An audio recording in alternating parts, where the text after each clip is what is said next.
Next is the after pramana. Well,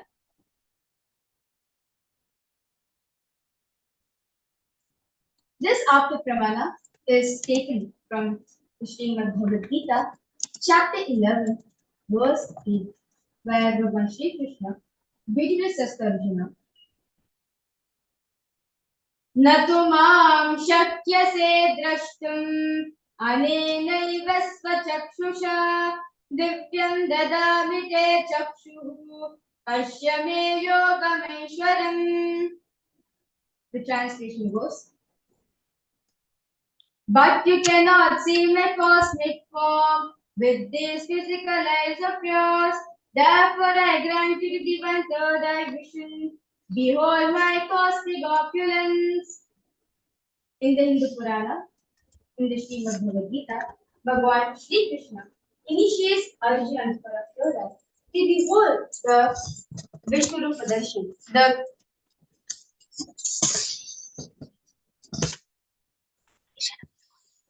vision of his own cosmic form. The 11th chapter of the Srimad Bhagavad Gita, which contains a detailed description of Bhagavan Shri Krishna's cosmic form, is completely narrated by Arjuna as he sees Shri Krishna through his third eye.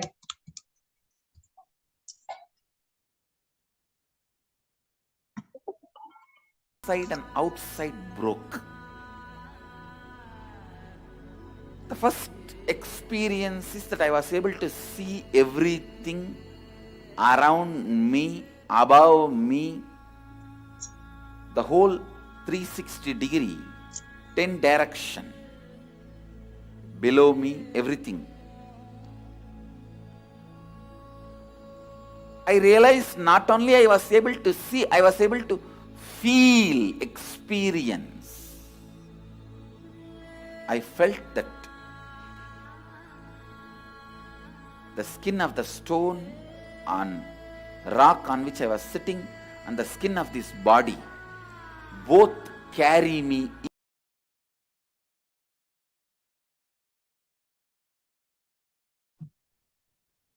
Inside and outside broke. The first experience is that I was able to see everything around me, above me, the whole 360 degree, 10 direction, below me, everything. I realized not only I was able to see, I was able to feel, experience. I felt that the skin of the stone on rock on which I was sitting and the skin of this body both carry me equally. In both I exist equally. The setting sun, rising moon, the whole Arunachala hill, all the plants, bush, shrubs, trees, everything, everything, everything. Just became so alive. The idea, something is inside,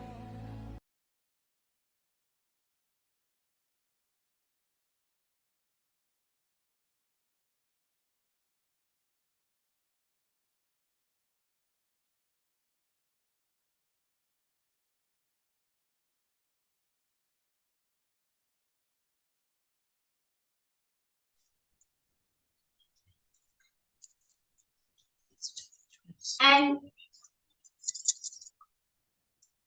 the next is the Pratyaksha Pramana, the scientific experimentation done on this science. So you can see over here that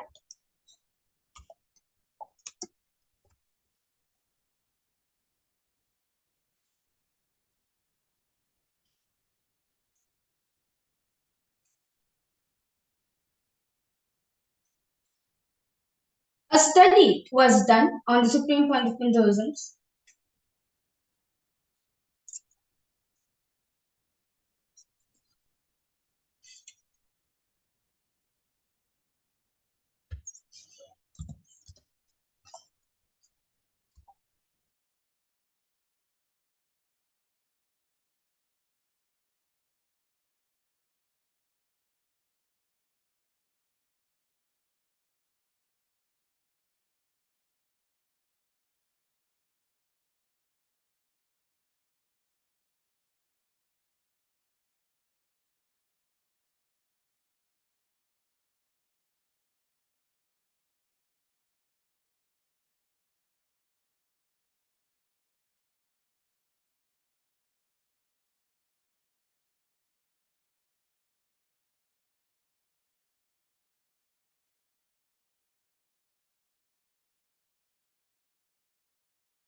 Scientific experimentation done on the cells. So you can see over here that study measured and compared the metabolic cell activity of the brain in in conscious and meditative states when the third eye is open using the positron emission tomography, the PET. So when doing daily activity, high activity is measured in the brain where the third eye is located. And in this state of samadhi, only the third eye region is active and almost 90% of the brain is at peace. So with this beautiful understanding we get from the Pramanas, let us directly come into the Sakshi Pramana, where I will be demonstrating this power of third eye reading for all. So all the viewers who's watching us live right now, I request all of you to go to the Facebook page and comment anything you want. You can write a sentence or you can write a phone number, anything to make it complex according to you, but it's not complex for the third eye. So you can go ahead and post anything you want. And meanwhile, I have this surgical eye patches, which I'll be using this for the demonstration. So you can see over here the surgical eye patches. So these eye patches are medically tested by the ophthalmologist that there's no light passing through these when these are put on the patient's eye. So you can see it's completely new.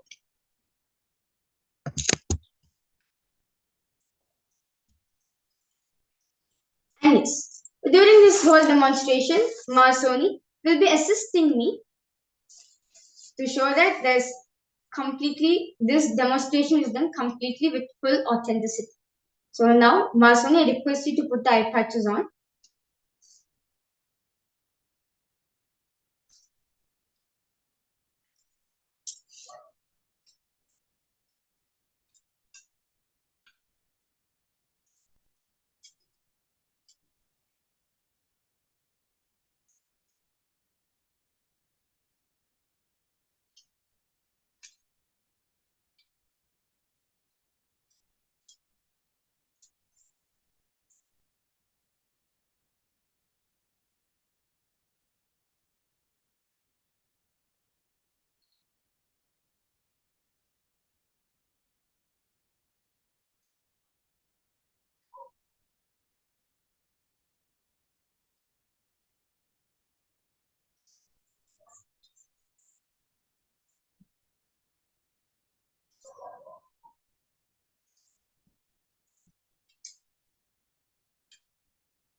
Um, so any type of adjustments I want to be made, I'll be asking Masoni to do on behalf of me, so that just to give the full authenticity and experience for all of you to experience it.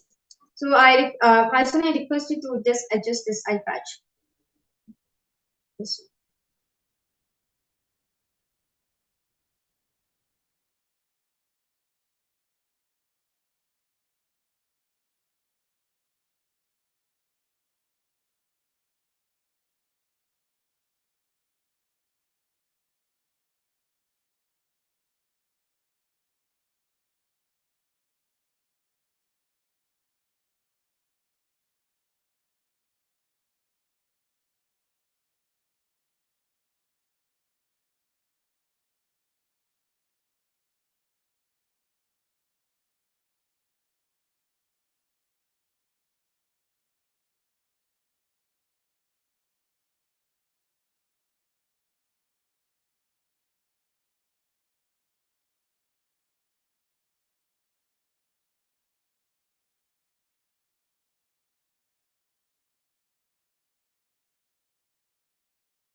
us are seeing the Balasans beautifully explained to us about the science of third eye and how this possibility that lays within each of us exactly functions. All the viewers that are watching us on Facebook, YouTube, and various other social media platforms, and all the viewers, all the participants that are sitting with us on the two-way video conferencing, to every one of you that have joined with us today, this particular science the third eye has revealed, I should say, defies the very flow of modern science.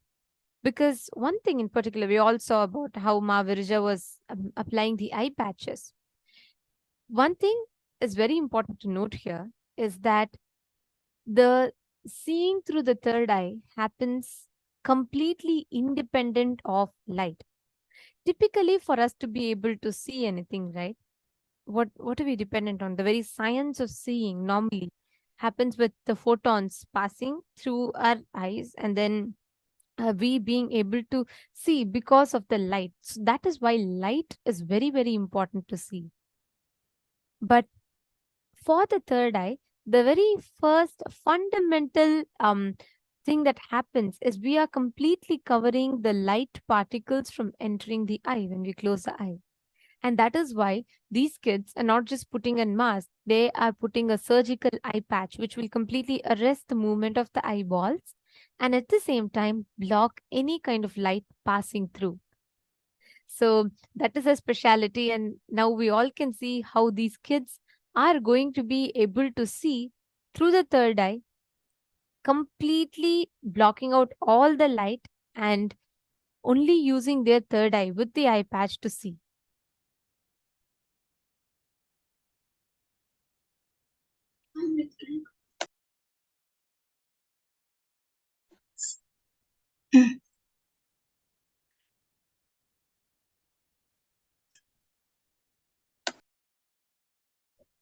Yes, yes.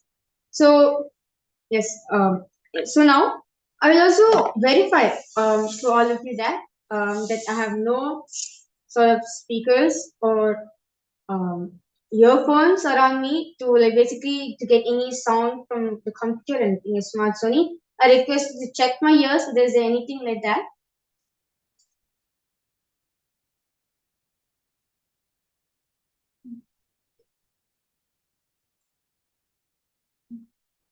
Yes. So, Mark, Sony, can you confirm to the participants that there's nothing on my ears? Yes, I have checked both the ears of my villager and there's no speaker or microphone over there. Yes. So now I request all the participants to go ahead and post anything you want in the Facebook comments. Like you can post uh, phone numbers, sentence, anything, and I'll be able to read it through the third eye.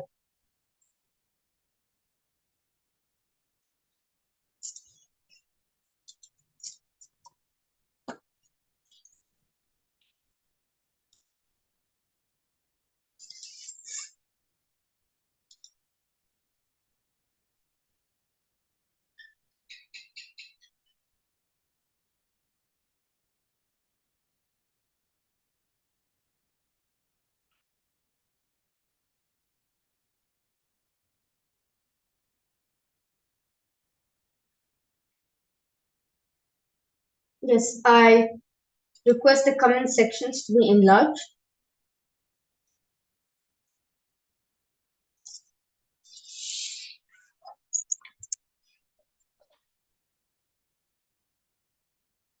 Yes. So top. So the first comment which I'm able to see is Ma Devi Karani Airapatam. She has posted best program in the universe. And Ma Hiranmayi Vangala is posted for a namaste emoji and for smiley emojis.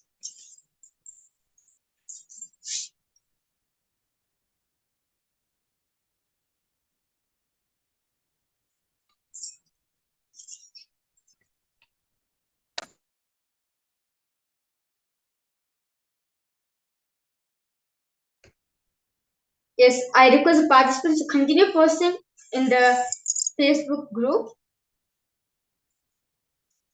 and I'll be reading it through my third eye.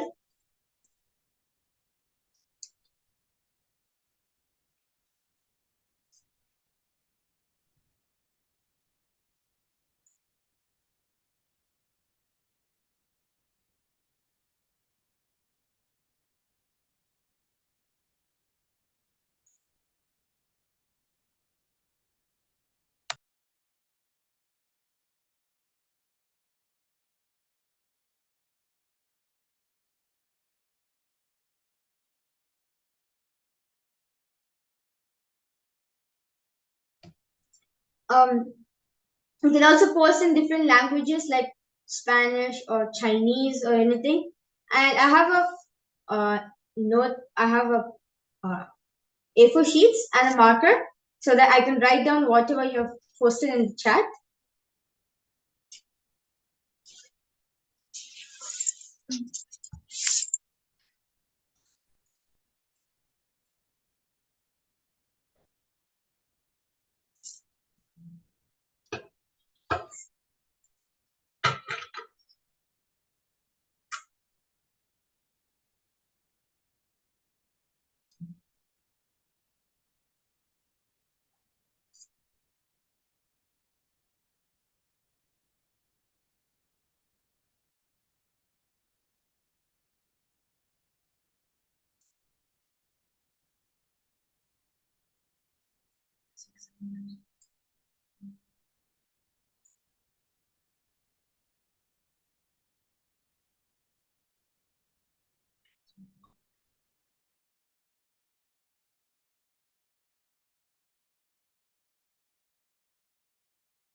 Yes.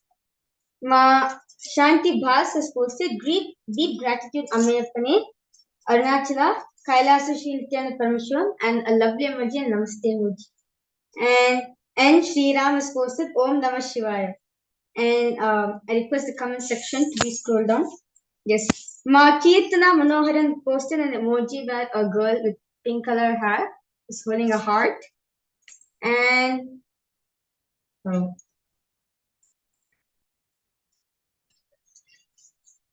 and someone has posted saying nice.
Yes, Shiva Talam was posted.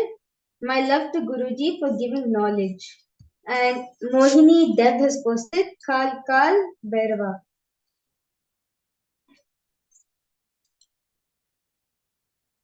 And again, Ma Mohini has posted Kal Bhairava.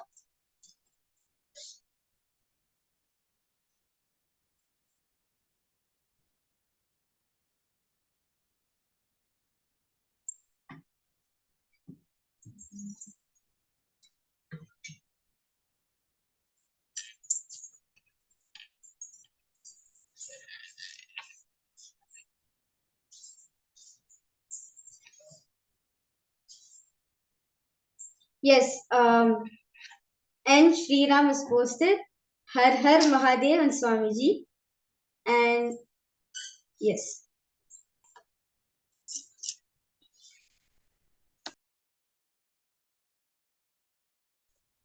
And I request all of you to continue post in the chat.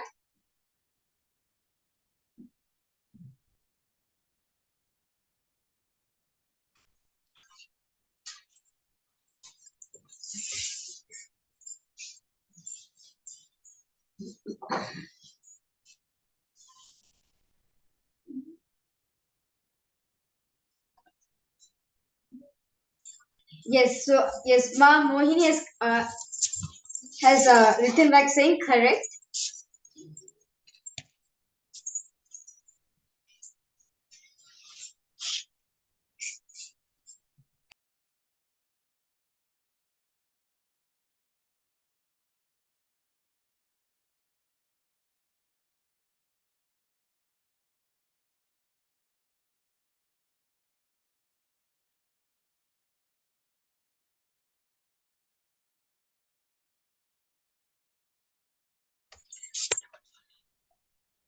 Yes. So meanwhile, as the participants are taking some time to post the comments, I would like to share to all of you my experience after Swamiji initiating me into this power of prayer. Actually, um, I used to wear spectacles, and I will not be able to see things when there's too much of brightness from my eyes, and also I was not able to read small um, fonts, like for example the font size in the books and everything without the help of spectacle. And after Swamiji initiating me into this power, life has just become magical. Even in the darkness, when there's no light, I'll be able to see things just through my third eye. And like for example, if you ask me to walk in a dark room without like if you put the obstacle course for me in the dark room, just through third eye, I'll be able to pass it. And after Swamiji initiated me into this power, my eyes started healing, and now I'm able to see things properly with my two physical eyes, which I have. Yes.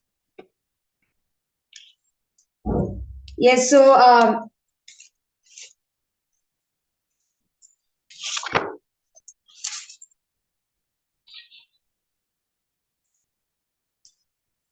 and yes, so you can see many people are continuing to post in the comment section. So Per Gunam has posted Om Nithyananda Paramashivoham.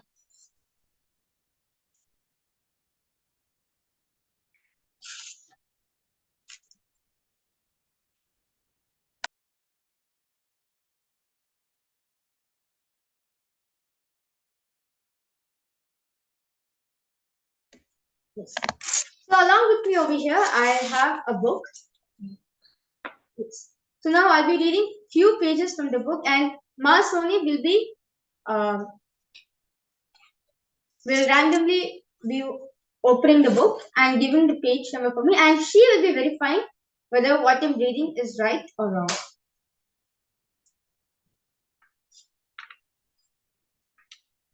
Yes. So which page do you want me to read, Ma Soni? Okay, this page.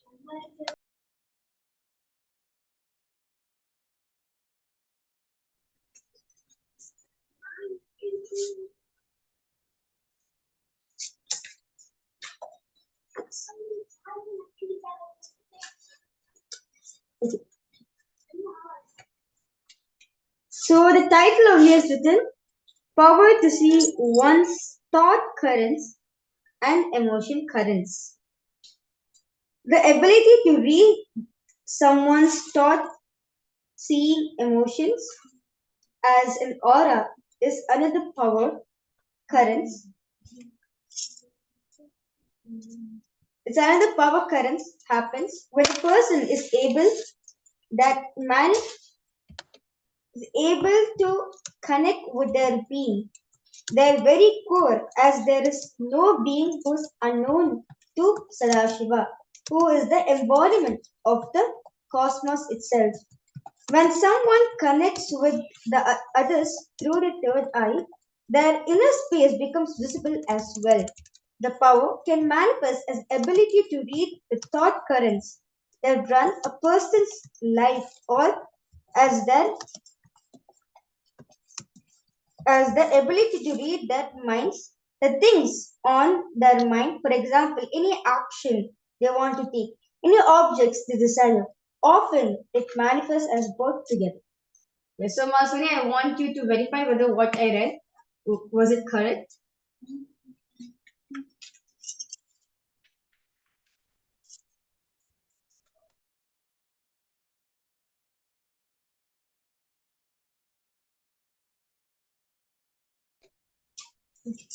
And also, I want Masoni to show the paragraph in the camera. And along with them, able to see a picture of Swamiji where Swamiji is holding both his hands on top of his head and his eyes closed.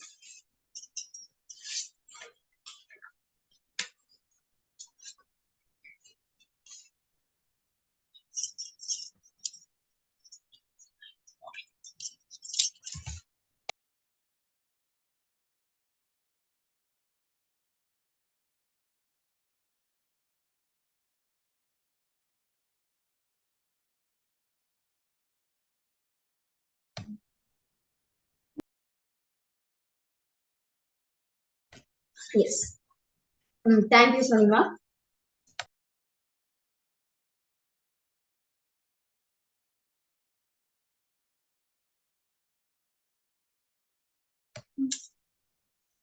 So now I request Masoni to remove the eye patches and basically to show all of you that the eye patches are completely stuck to my eyes.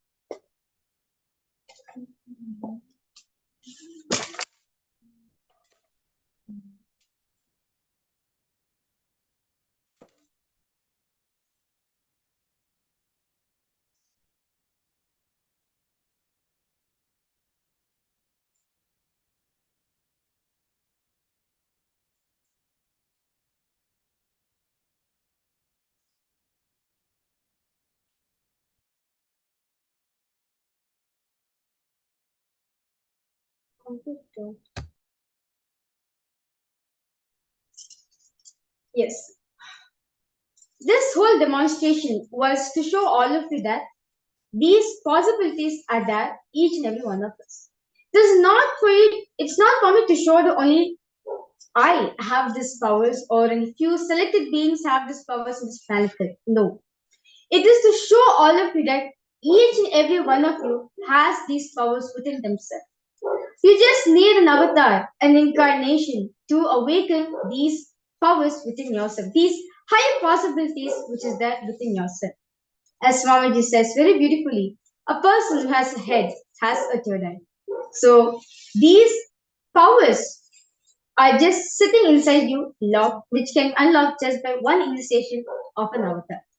So with this, I like to thank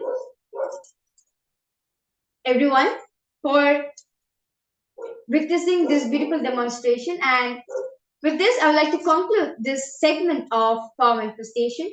And let's get ready to move ahead to the next segment after a short break.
Nityanandam. Um, all of you can share with us how this demo was. How did you all enjoy this power manifestation? Actually, this just reiterates to us of our own highest possibility. Imagine it's not just limited to you being able to see with your eyes closed. It starts with that, but end of the day, it builds that inner space in you extremely powerfully. We have a lot of viewers who are commenting. Richard Aya is on YouTube, and he said, "Oh, this is the siddhi that I have been training for, and I'm also making progress without to see without the eyes. Most of the time, I use my blindfold and try to see my hands." Okay, and please understand, Richard, just one difference.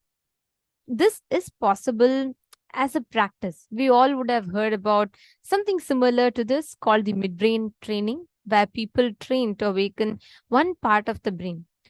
The cerebral parts of our brain has the ability to manifest these extrasensory or extrasensory perception. Yes, it is possible. But that is a siddhi, more like you training yourself, like you share. You are training yourself to be able to see. But that is very, very temporary. It never gives you the complete ability or to be able to manifest this power. Shakti, whereas, is Swamiji initiating us and awakening your innate ability to manifest. And that is from enlightenment. Siddhis many times can drain us, can tire us, can have side effects, but Shaktis are purely from the space of oneness. You're understanding? So that has a huge difference. Right now, you are manifesting with your ability. Now, imagine the same thing what happens when you are manifesting with Swamiji's ability in you, when Swamiji infuses his own ability to manifest powers into you. That's how this works. So that's the power that we're all manifesting. So hope you understood, Richard Aya. So every one of you that are sitting here with us, you're all here attending from various different parts of the globe in this program. The one thing that every one of us need to understand is what exactly is Paramashivoham? What exactly can we expect? What can we look forward to in Paramashivoham? What is that experience that we are going to garner?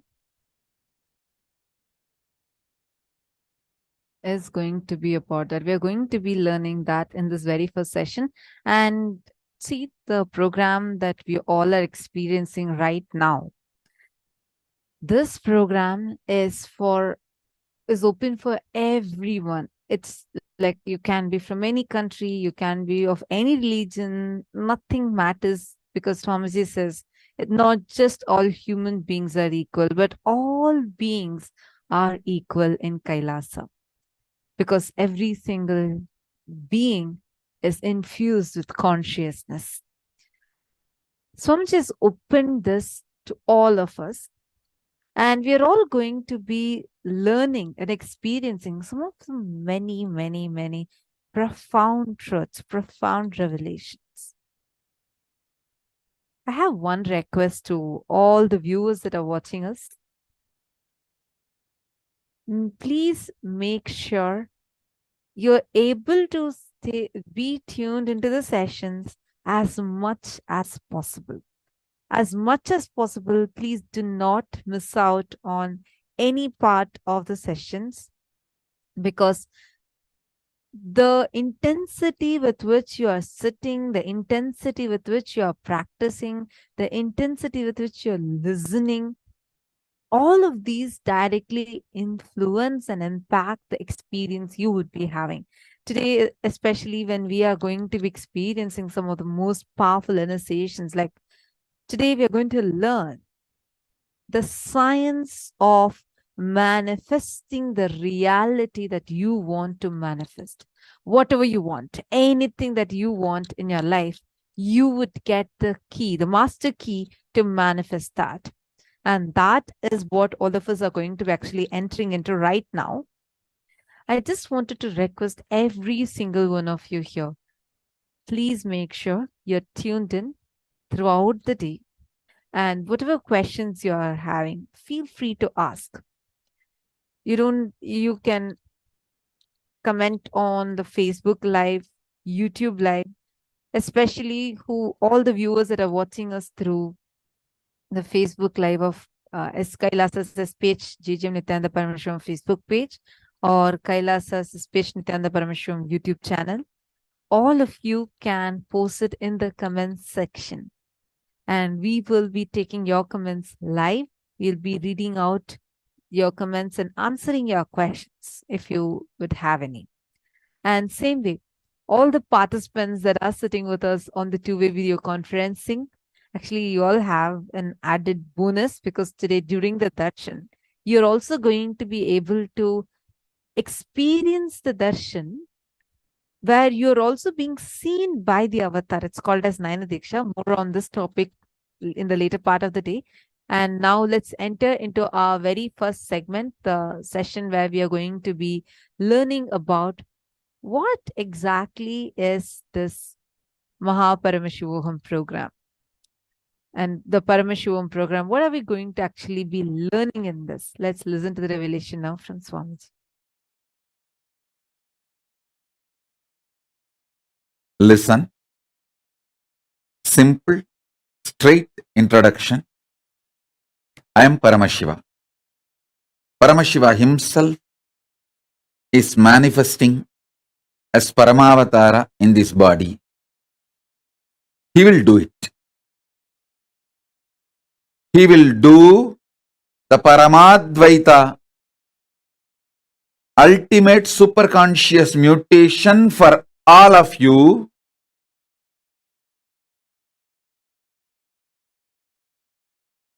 Irrespective of what state, space you are now.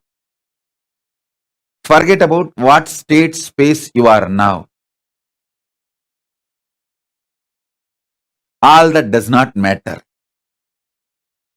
You may be overflowing with gratitude, love, devotion, or you may be just sitting, fighting with yourself, ready to fight with me, ready to blame yourself, ready to blame me, whatever state you are in. Don't worry, nothing bothers. All that is too shallow. I'll swallow everything. Not only where you are stuck, including you, I'll swallow it. Just come and switch on this camera and sit. That's all. Only one thing, don't miss sessions. Be here for all sessions. That's all. This 21 days, put everything away. Be here for all sessions. Don't miss one word, one session. Be here for everything. I'll take care of everything.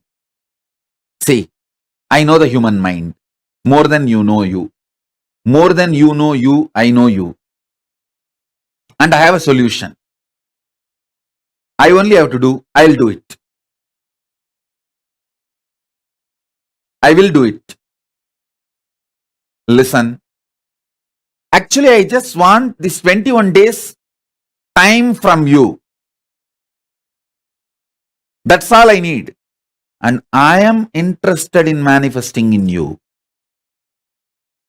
Listen carefully. I am interested in manifesting in you. More than you. When I manifest in you, you will be extension of me. And that's all I want. That's all I want. I am here for that. I'll do everything needed. I'll do everything needed. Don't worry. I am connected with all of you. Continuously, every session, I'll go on giving you deeper and deeper, powerful, miraculous manifestation. Now, this first session, I'm going to bring completion with everything, your whole past. Listen, your whole past is sitting in your stomach. Your whole past is sitting in your stomach. In completion, everything is sitting in your stomach. That is why whenever there is something which you can't get rid, go past, you say, I can't stomach it, I can't digest it. Because everything is in your stomach. Listen now. Listen very carefully.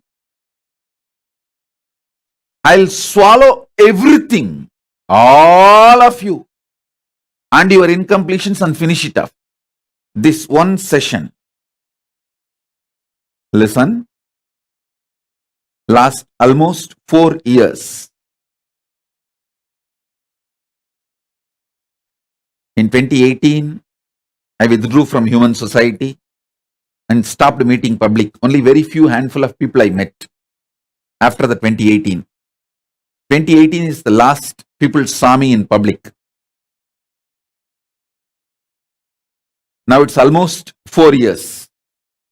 2019, 2020, 2021, 2022.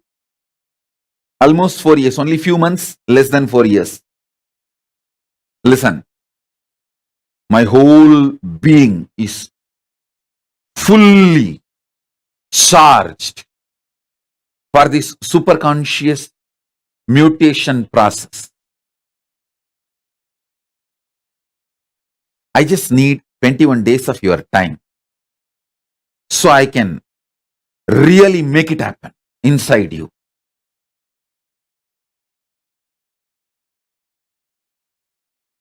Paramashiva's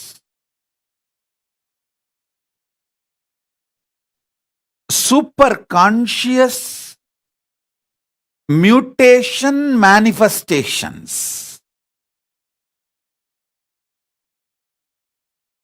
When he superconsciously mutated, his manifestations, 64 manifestations documented in Veda Agamas, which he himself describes. Manifesting all of them in you is the complete manifestation of Paramadvaita.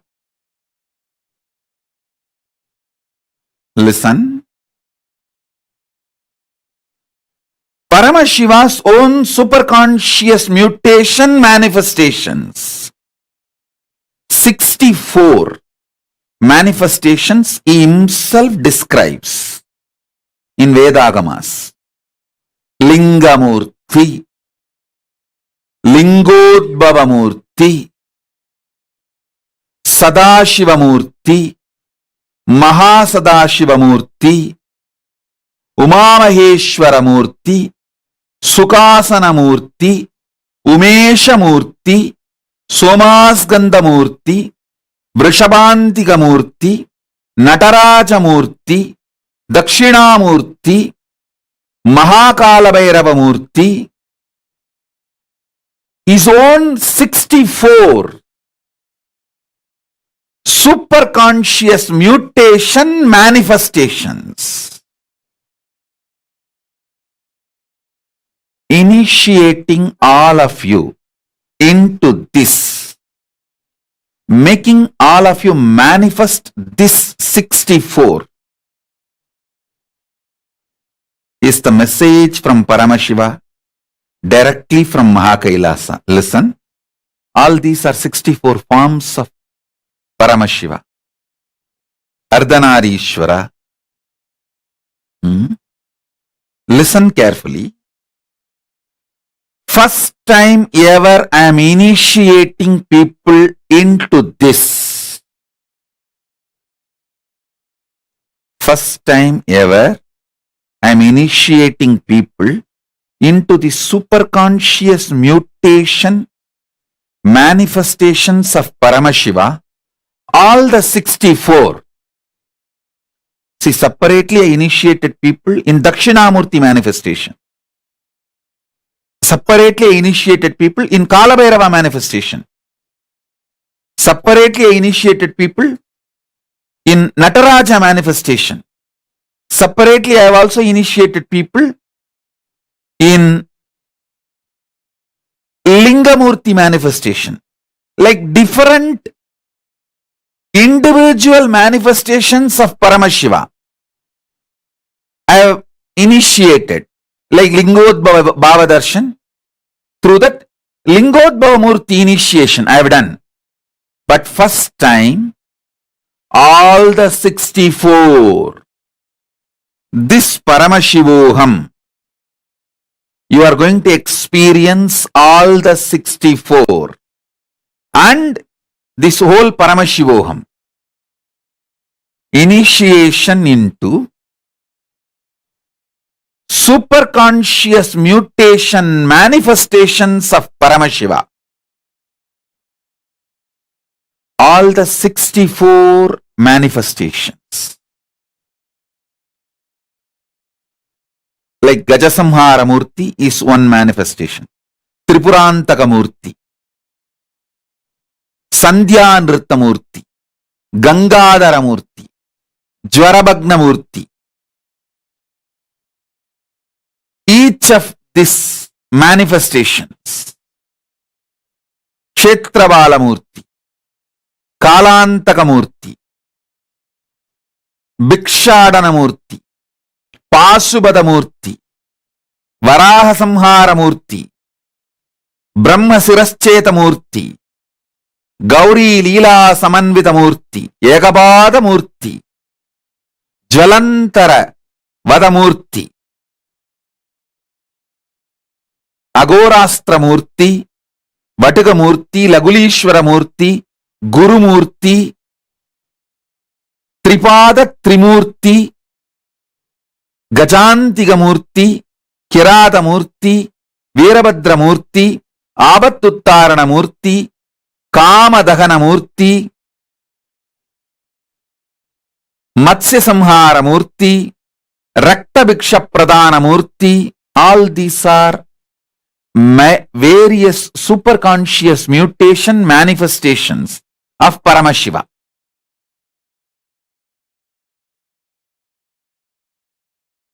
Paramashiva, direct message from Kailasa is this whole Paramashivoham program. This Paramashivoham program is the direct message from Paramashiva, from Kailasa. Listen. Listen to the simple truths I am sharing with you as the introduction. First and foremost, you all have consciousness. Everyone who is able to hear what I am saying, who is able to see me in the screen, carefully listen intensely. If you are able to hear me and see me now, be very clear, you have consciousness. Consciousness is required fundamentally for you to feel your existence. Now,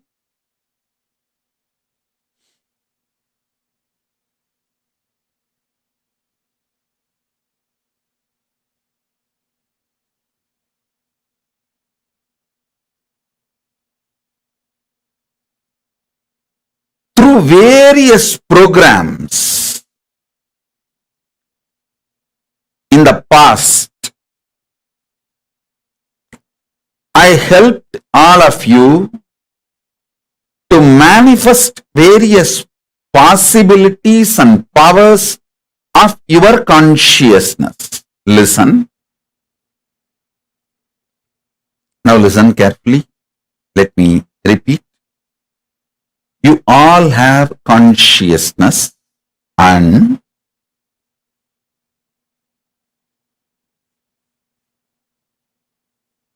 the consciousness has various possibilities and powers.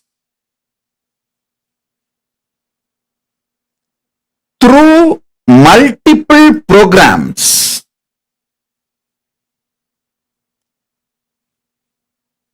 last 28, 29 years from the age I started, from the time I started my public life,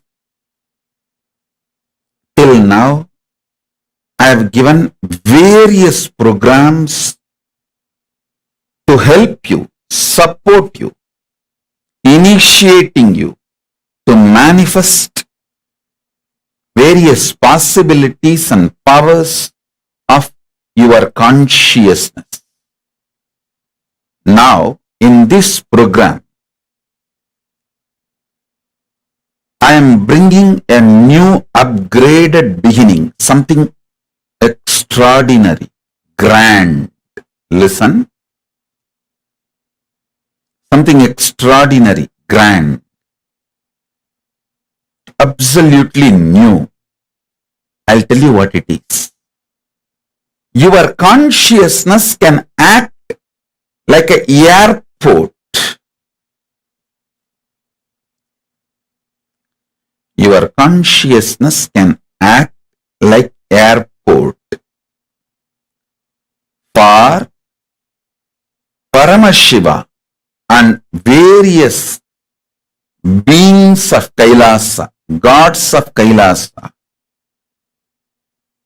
divine beings of Kailasa, to land on your consciousness. Your consciousness can be like an airport for those powers to land on your consciousness. Understand that. So, not only you can manifest all your possibilities, you can manifest Paramashiva's possibilities, Paramashiva's power. Understand, this whole program, is an upgraded new beginning. It's not going to be stopping with you manifesting the powers and possibilities of your consciousness. It is going to be letting Paramashiva land in you and manifest the powers and possibilities of Paramashiva himself.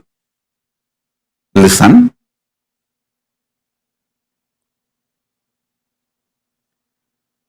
Those multiple patterns dying in one body is the productivity of your life. Multiple times your mind dying in your body is the productivity of your life. I tell you, productivity of your life is not the crores you made or the relationships you made or power you gained. All those is not productivity of life. The real productivity of life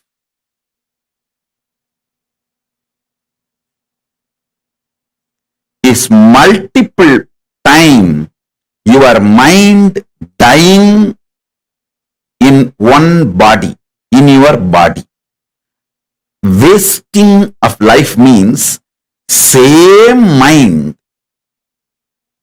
you carry and multiple times your body dies, means multiple times you take birth again and again, but with the same mental setup, same mental structure.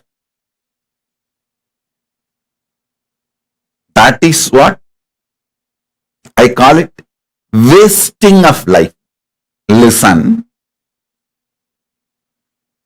if you think the money you made is the productivity of your life, when your bank goes bankrupt, you will understand your whole life is gone.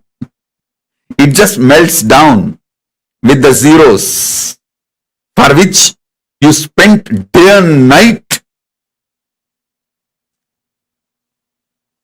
holding the hopes in your consciousness. Listen.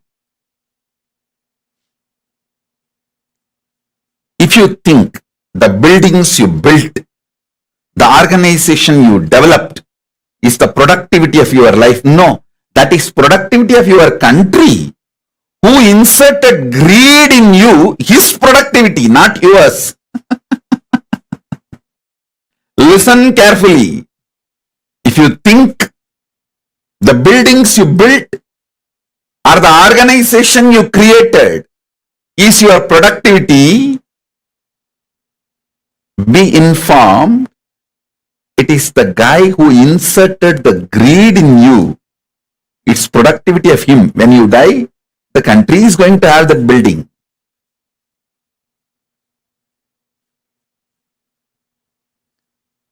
Listen to this very carefully and very seriously, very sincerely. Even the strict organization I am building, I don't feel that as productivity of my consciousness. I am building this organization to tell you all that organization building is not the productivity of life.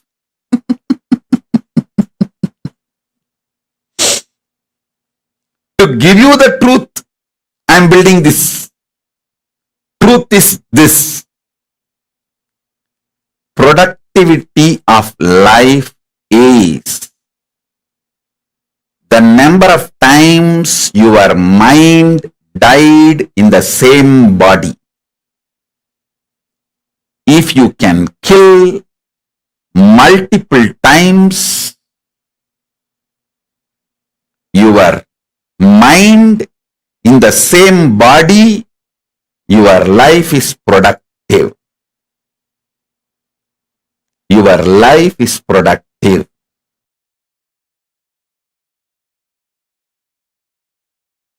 Unfortunately, you do not want to respect your problems as simple dust, because 90% of what you consider as your being on huge wars of life, too big, whatever you have been taught as too big,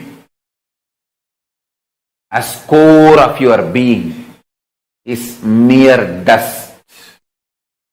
If you accept your problems, powerlessness is mere dust. You need to literally drop your being, and you don't know which one to hang on, hold on. That is why you kept your old being alive and suffered a lot. Now I am telling you, I am Paramashiva, fully available to all of you. Absolutely available to all of you. Me, Paramashiva, here, fully available to all of you. Decide to drop your powerlessness, fear, greed,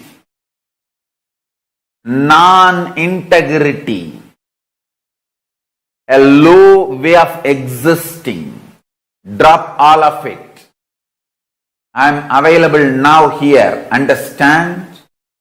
When you hold me, allow me to manifest through you all your lower level, all your powerlessness, fear, greed, non-integrity, everything will become irrelevant. That is why I decided I want to make myself available to all of you.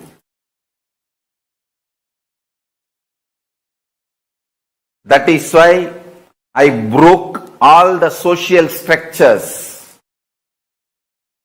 ideas, concepts, including money. I made everything irrelevant and making myself available to all of you wherever you are in your very bedroom. I am sitting with each one of you now personally in your room.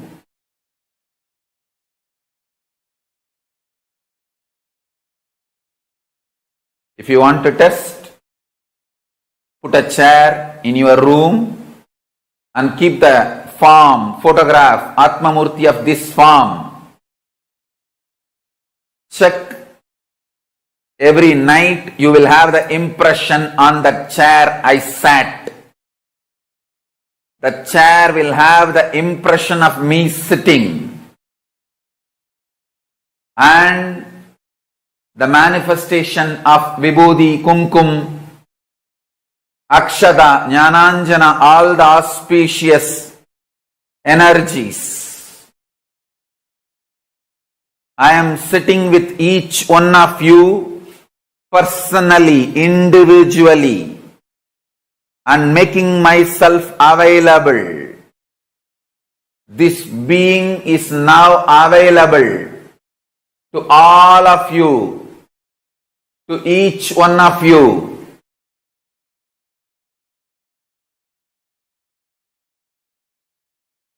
I am making myself available to each one of you.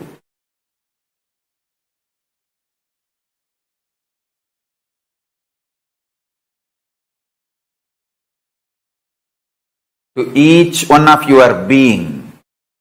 Now the relationship is absolutely between you and me. It is absolutely you and me. Allow me to fill you. Allow my being inside you.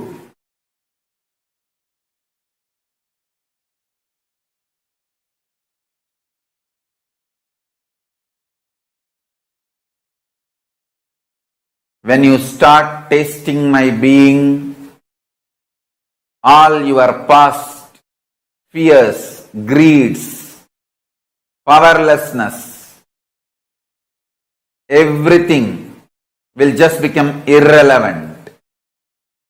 You will be showered with the boons you aspired for and you can never even imagine.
Violent weekend across the country. There were several mass shootings, including 2 here in California. Rate rises, inflation, the war in Ukraine and the end of COVID have created a unique set of financial challenges. A recent HHS government health survey found that nearly half of young adults 18 to 25 had experienced either substance use or mental health disorder during the height of the pandemic.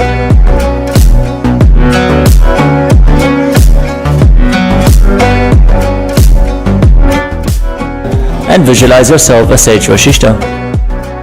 Gaze to the nose. Visualize Swamiji in your inner space and perform the Mula Bandha as you do so. Nithyanandam, everybody. We welcome each and every one of the viewers who are sitting with us from all over the world for today's yet another powerful session.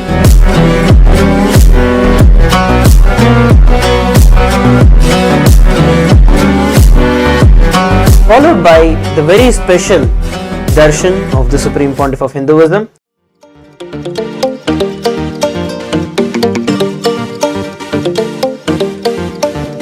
For these 4 months, I am making the whole Paramashivoham program completely free of cost. The program, which will cost $21,000, will be free for everyone till 24th October 2023.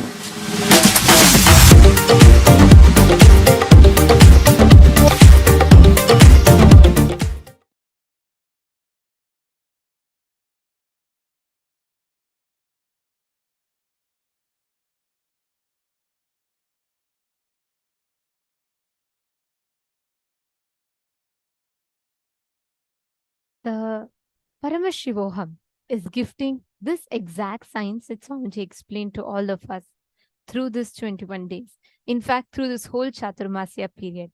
Every one of you that are watching us live right now, please understand, whether you are sitting somewhere in Australia, whether you're sitting somewhere in the US, whether you're sitting in any part of the world, does not matter.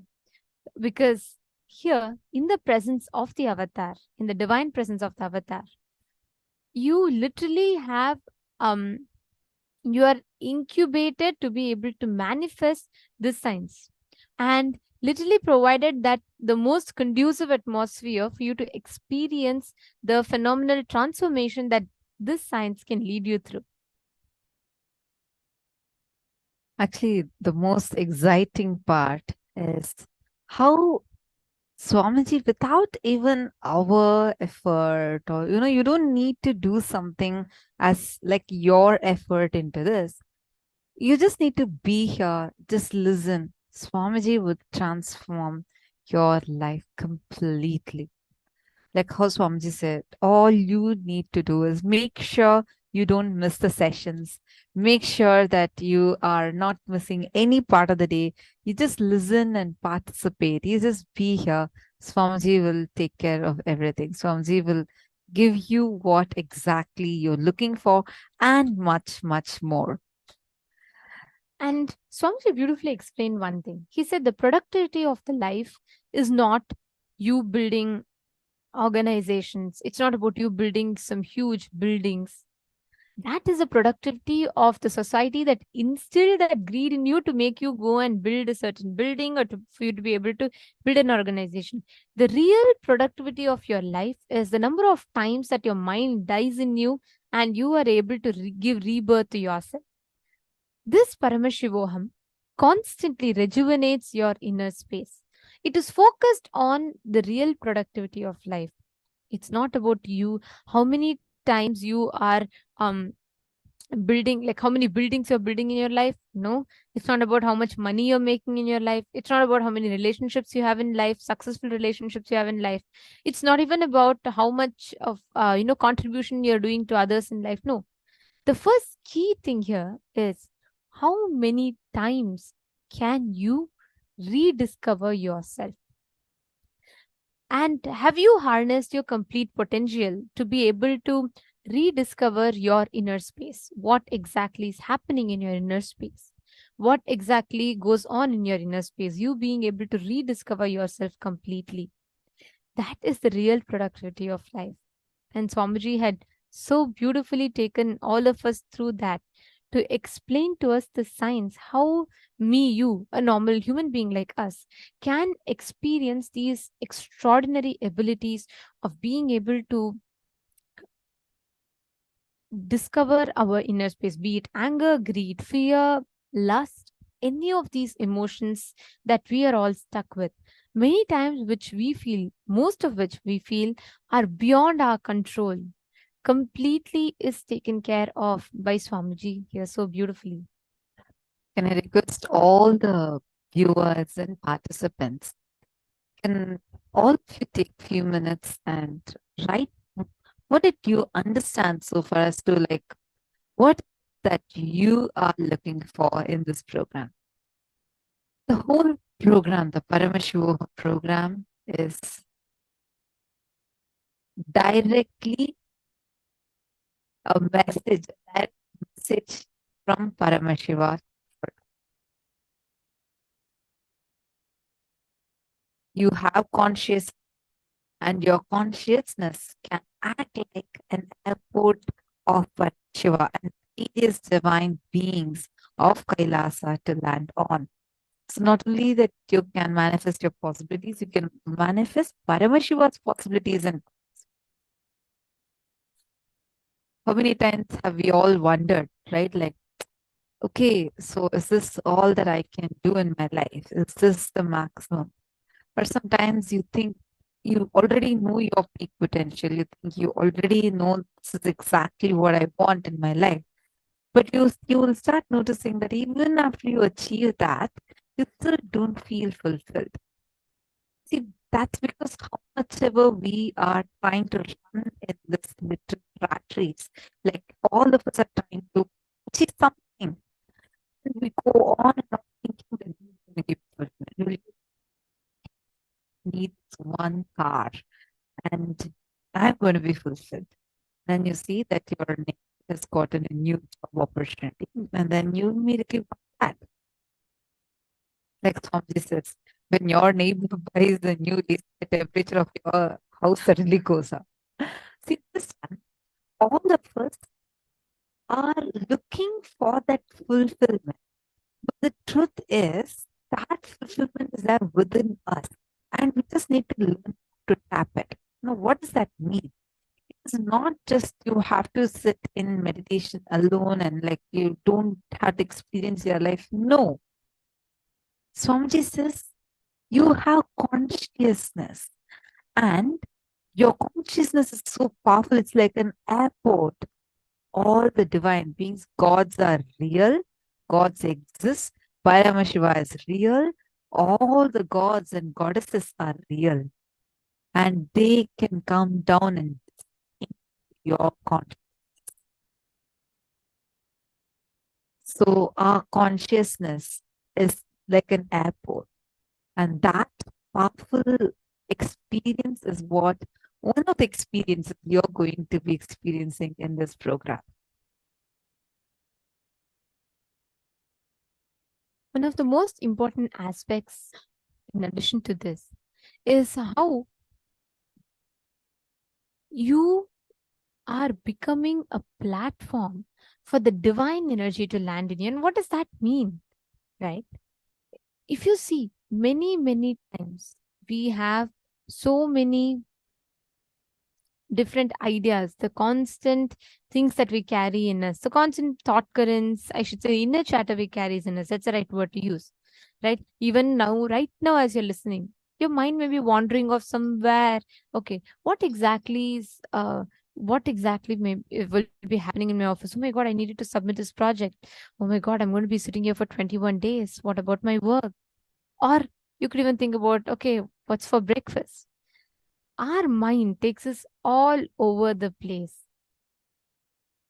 Now, the most important thing for you to experience Paramashivoham, this precious gift called Paramashivoham that Swamiji is here to offer to all of us, is listening. Because it is only with the listening you'll be able to internalize.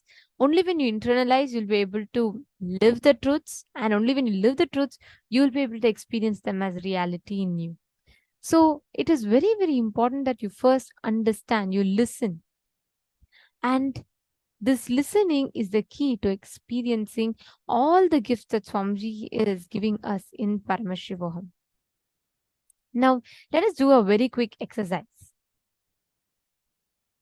You're all going to be taking a few minutes to dig deep, contemplate, and meditate. In writing the answers to these questions, the most basic questions of life, okay?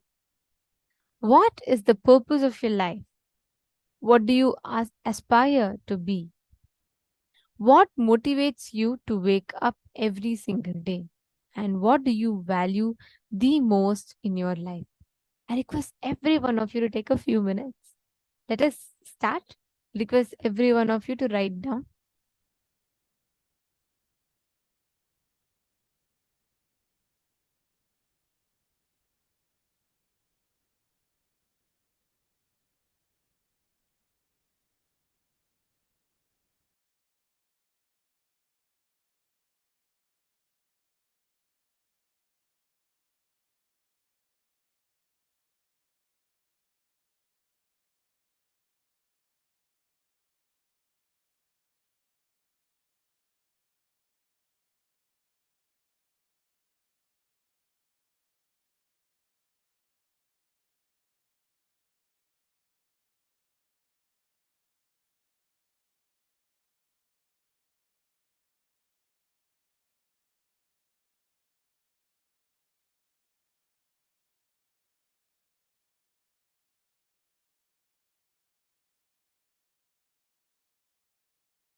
Now, in the second part of this exercise, take a few minutes and write down, when do you think that the seeking was awakened in you?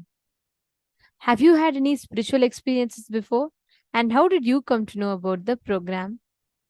And how did you come to know about Swamiji? And what made you feel like you want to attend this program?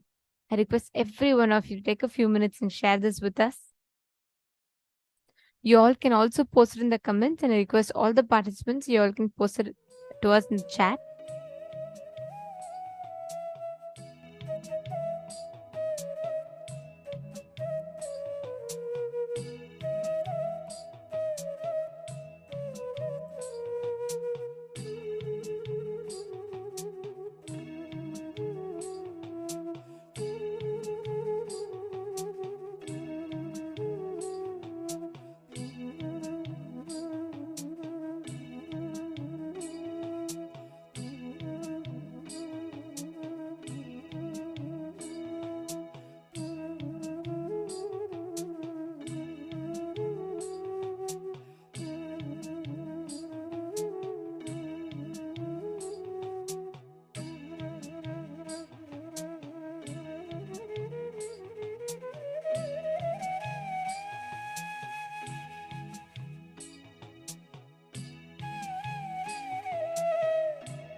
In the next step, we request all of you to pen down. What is it that you seek from life? See, there's one that what you really want in life. Second is what you experience is Paramashivoham. The third one is how do you plan to achieve what you aspire to achieve? Just check with yourself. Are all the actions that you're taking aligned to the purpose of your life? Whether enlightenment, whether it is spirituality, whether it's strength, whether it's physical strength, whether it is being able to have good education, anything could be the purpose of your life that you resonate as the purpose of your life is. But just check if your actions are in alignment to the purpose of your life that you have set.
You have written down, I hope, right? Now, with what each of you have written down, it is very important that we understand how do we get here? How do you experience that? You could have had enlightenment as the purpose of your life. You can have blissful relationships as the purpose of your life, or just having good money as a purpose of your life, whatever you might have written down as a purpose of your life. Paramashivoham program gives you the science of as to how you can achieve the purpose of your life, whether it is about health, whether it is about wealth, whether it is about relationships. Each of these different aspects of life, how can you achieve it? What are the steps that you can take to achieve these? Addressing all of this is Paramashivoham level 3. Now, there are some tips that we have for you to experience the best of Paramashivam. The next 21 days is going to be a phenomenal journey in itself for every one of you. So how can you experience this? What do you need to do to experience this? The first and the foremost step for this is be involved for this next 21 days. Completely involve yourself, be present in every session and be involved as much as possible, involved into these sacred revelations that Swamiji is revealing, and ask your questions. Feel free to ask any questions that you have. Ask your doubts, understand what Swamiji is revealing deeply. Do the exercises intensely. You will actually see how just by you sincerely attending the program, you don't have to do something else apart from this. No other sadhanas needed. Just attending this program, you will see what phenomenal transformation will start happening in your being. In Hinduism, there are 4 steps of learning anything. Okay.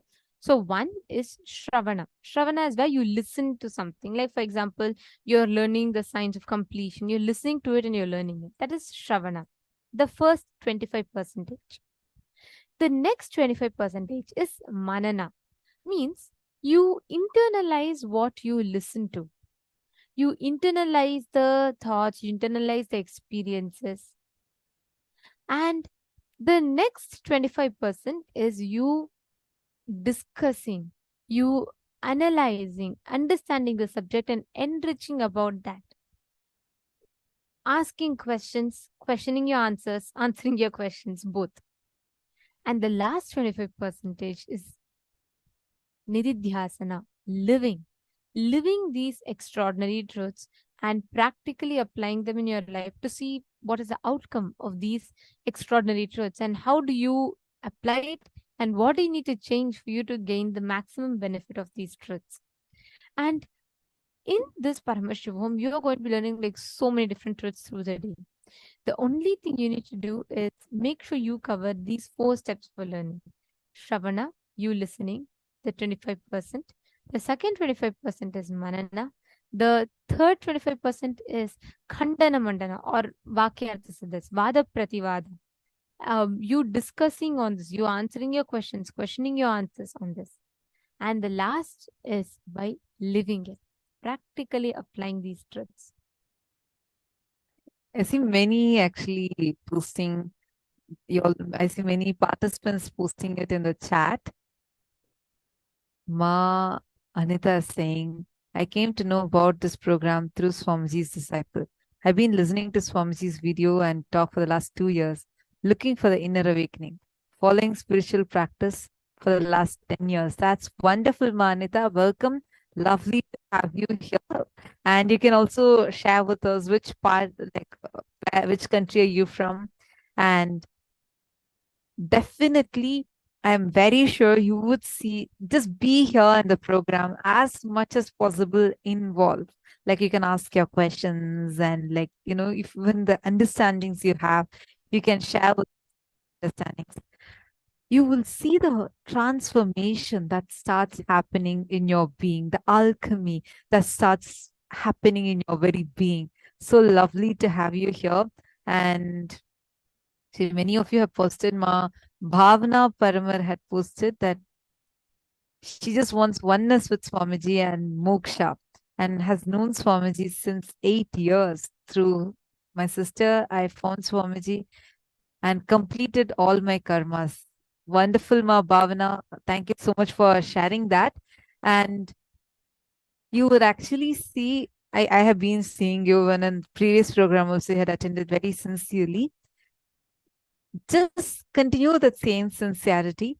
You will see how in various dimensions of your life, you will see this Paramashivatva being infused. Paramashivatva means the highest space, the highest state that all of us can experience, the ultimate state, the ultimate space, the ultimate consciousness being awakened in us, where literally we have access to our ultimate potential.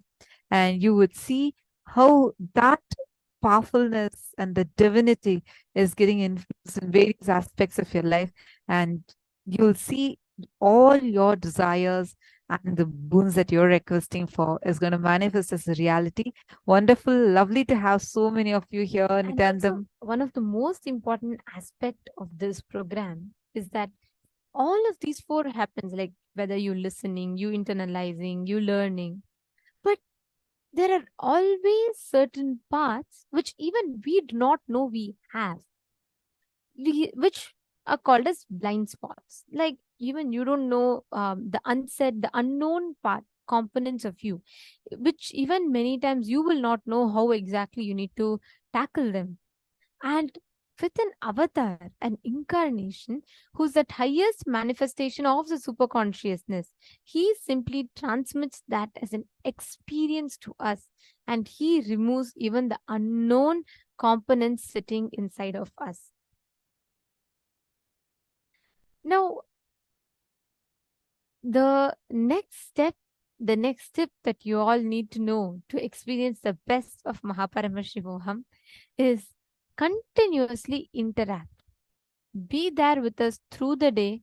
You may have any number of questions. You don't even need to feel like bad. You don't even need to feel like shy. You don't even need to feel, oh, can I ask this? Is it okay to be asked? And are all these allowed? Can I ask such questions? Yes, you can ask any amount of questions that you want, any doubts that you have.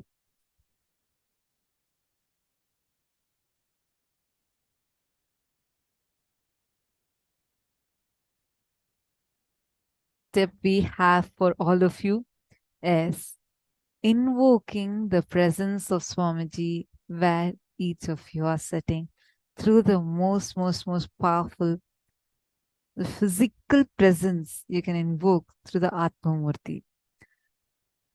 If you had signed up for the program, you would have received this as a email for all of you. And whoever wants to receive this gift for you, please go ahead and sign up. You will receive this as an email. The Atma Murti is literally divine in the mold that you want.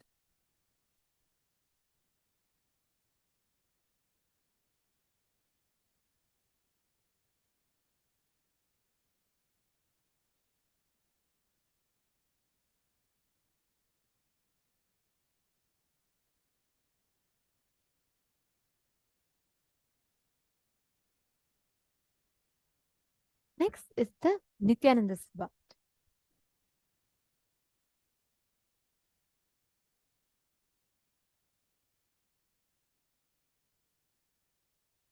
The Sabha is a space where you're going to be receiving Swamiji. See, where you are sitting in the program, understand, like I said, with an avatar, it is even the unknown components of you, which even you do not know for yourself, gets fulfilled, gets attended to, gets healed. And an avatar is continuously working to that. And here, through the Atma Murti, you will be gaining this exact experience. Swamiji, in his, I should say, a pocket, like how we all carry the pocket dictionary, like that. This is the form of Swamiji which each of you can carry with yourselves, you all can relate to, and you all can experience that oneness with.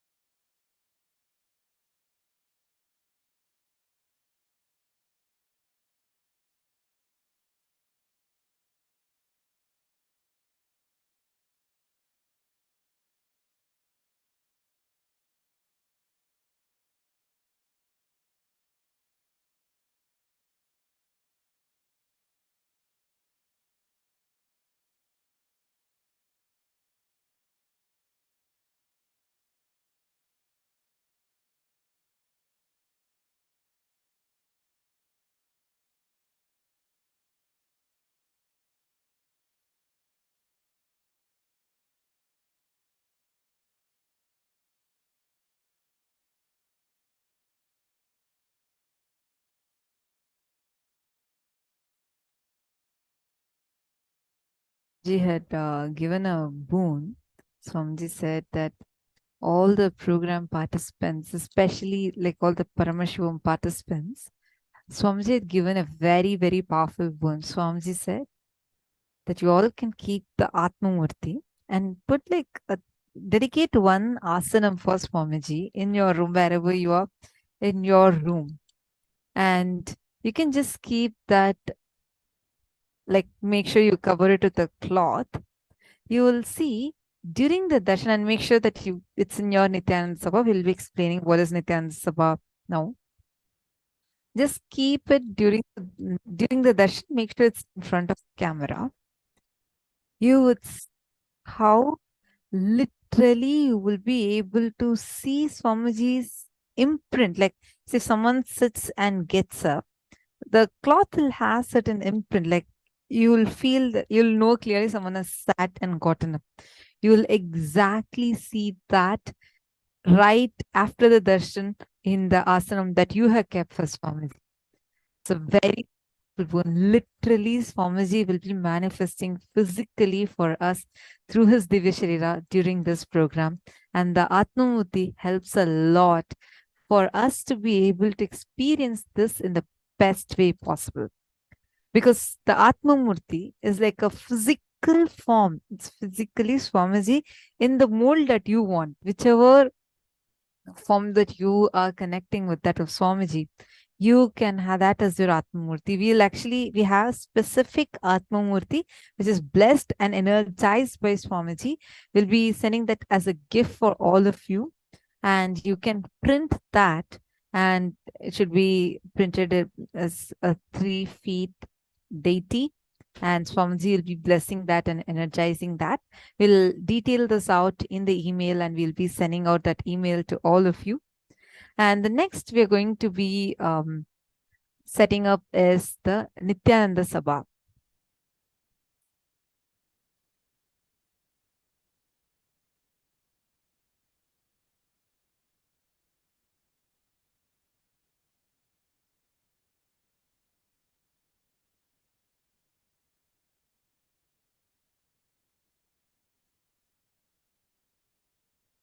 And the Sabha is the name of the hall where Swamiji conducts the program for all of Swamiji's disciples and devotees.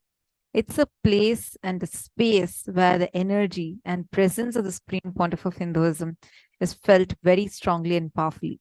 So all the program participants, all of you that are attending with us right now, the best and the greatest news is Swamiji has blessed each and every one of us to be able to set up our own Nithyananda Sabha in our very room.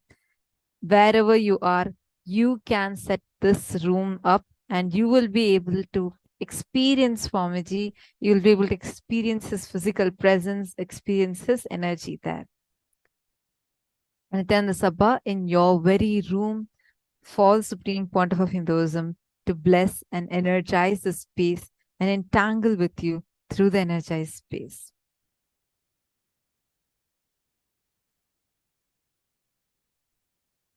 The sacred Guru Gita guides. Guru Devo Gurur Dharmo Gurau Nishta Param Tapaha Guru Parataram Nasti Trivaram Katayanite. Guru is God, Guru is Dharma. The greatest penance, tapas, is Nishta. Unshakable, one-pointed integrity to the Guru. There is nothing superior to Guru or beyond the Guru. I repeat this 3 times. This is what Paramashiva himself reveals in the Guru Gita. In the Supreme Pontiff of Hinduism's words, treat the room that you're sitting as Nithyananda Sabha. I'm sitting with you in that room personally from morning till night, throughout the time. Just be available in Nithyananda Sabha. I'm making the room in which you're sitting now and attending the program as my energy field now. In each one of your room, I am sitting and declaring that room as my energy field. Make yourself available. This whole program, precisely all the program time in that room. Be available and go through the instructions with intensity and Tyaga. All the great things will happen with Tyaga. All the ultimate things manifest with Tyaga. All of you can set this room up for yourselves now. Let's all take a few minutes and make sure that we set up this room. Understand? This room that you're going to be setting up, the Nithyananda Sabha, you will literally experience Swamiji physically in that room. This is one of the most recommended things for all of us to have the best experience in the program. Can I request all the participants, wherever you're sitting, have one dedicated space through which you're going to be attending the program. I actually see many participants who have already set up your Nithyananda Sabha so beautifully. Many of you are there with the Atmamurtis behind you, and some of you have even put your puja kit in front of the Atmamurti and taken it very, very beautifully. All the other participants, we highly recommend that all of you also do this process now. See, where you are sitting, you're going to be sitting and attending the program most of the time, especially receiving the darshan, initiation, the deeksha. That place Swamiji is blessed to be the Nithyananda Sabha.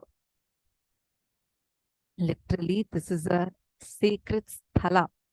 According to the Sanatana Hindu Dharma, this room that you are dedicating for this is literally a sacred sthala where the avatar is manifesting for us individually. What an auspicious blessing, right?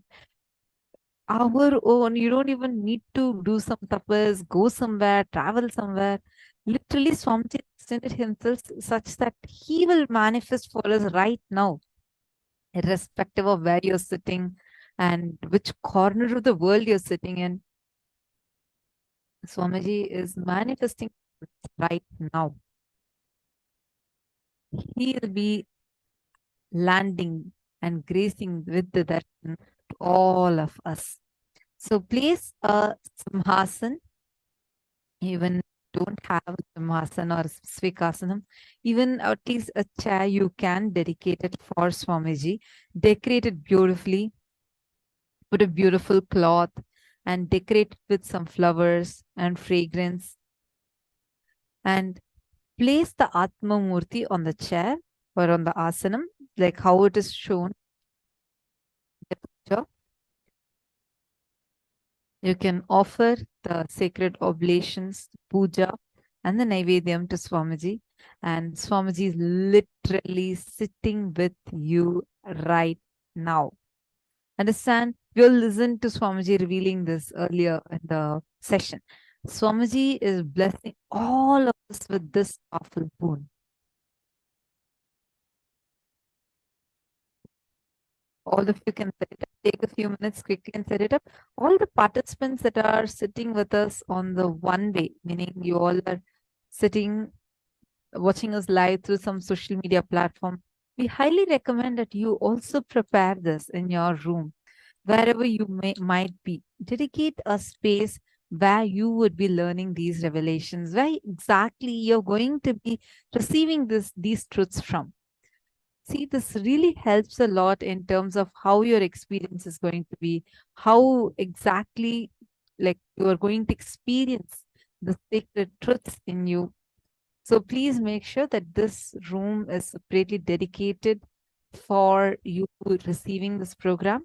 Actually, all the participants that are attending on YouTube or Facebook, we highly recommend that you all join us on the two-way video conferencing, meaning you can sign up for joining to Paramashivoham. You can join through the two-way video conferencing so that you are having best experience of the program. Understand, this is a science. It's not just, you sitting and you watching. Here, Swamiji sees you.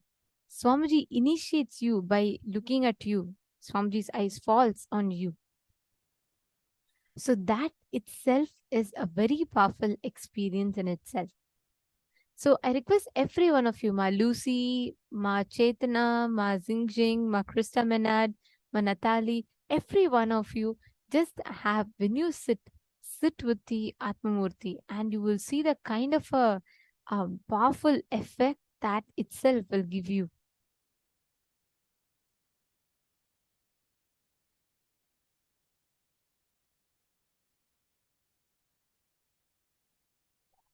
See that we're just projecting to all of you.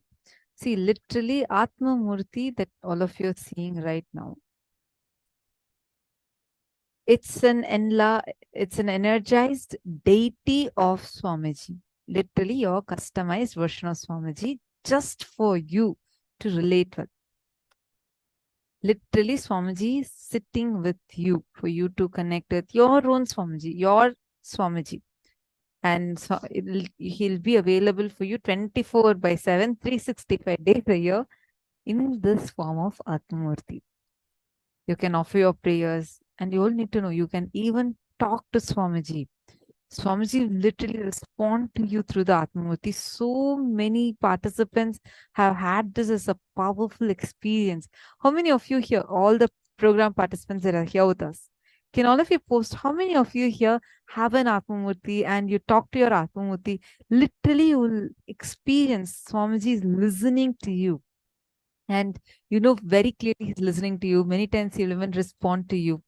How many of you have had this as an experience? Can you all put it in the chat? The wide smile on your face and nodding your head, yes. Each of you are a testimony for this. Each of you have experiences. In Hinduism, we don't connect just through the deities. Even the deities are alive. They respond. They are independent cosmic intelligence that lives responds to our thoughts, prayers, and emotions. And this, each of these are energized. So the moment you set up your Atma Murti, and today make sure you're getting it for the darshan and keeping the Atma Murti behind you, so that Swamiji can bless and initiate all of your Atma Murtis also, energize your Atma Murtis also, and you will literally see Swamiji will be there with you, responding to you, and many times materializations will happen. You'll actually see suddenly out of nowhere, you won't have a speck of kumkum anywhere in your house.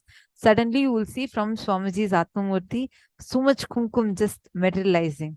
So many people have materialized diamonds, pearls, and kumkum, chandan, whatnot.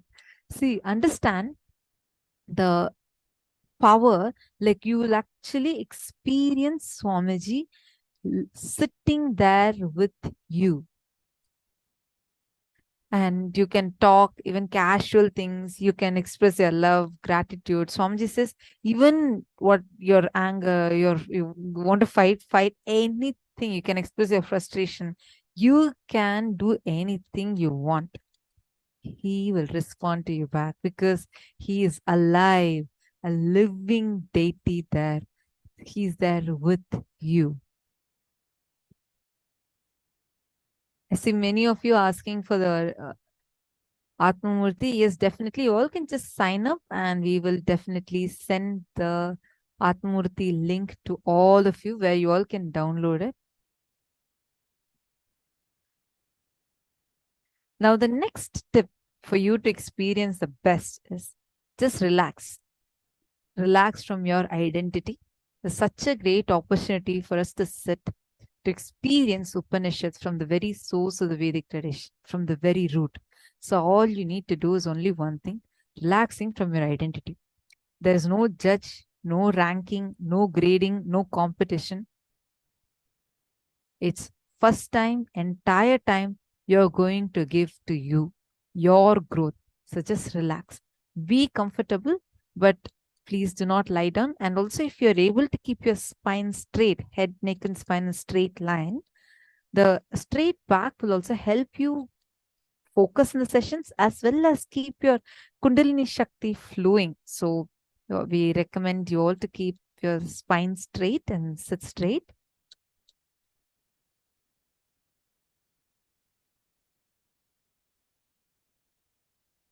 Also, we also recommend you all to have a large screen or a projector just so that you can have the best viewing experience, and make sure you have a stable internet connection and a broadband connection, audio, video setup. Install the Zoom, have the access to the mic on or off button, and just make sure that you are there throughout your sitting. And please do not take any photography or screenshots or videography.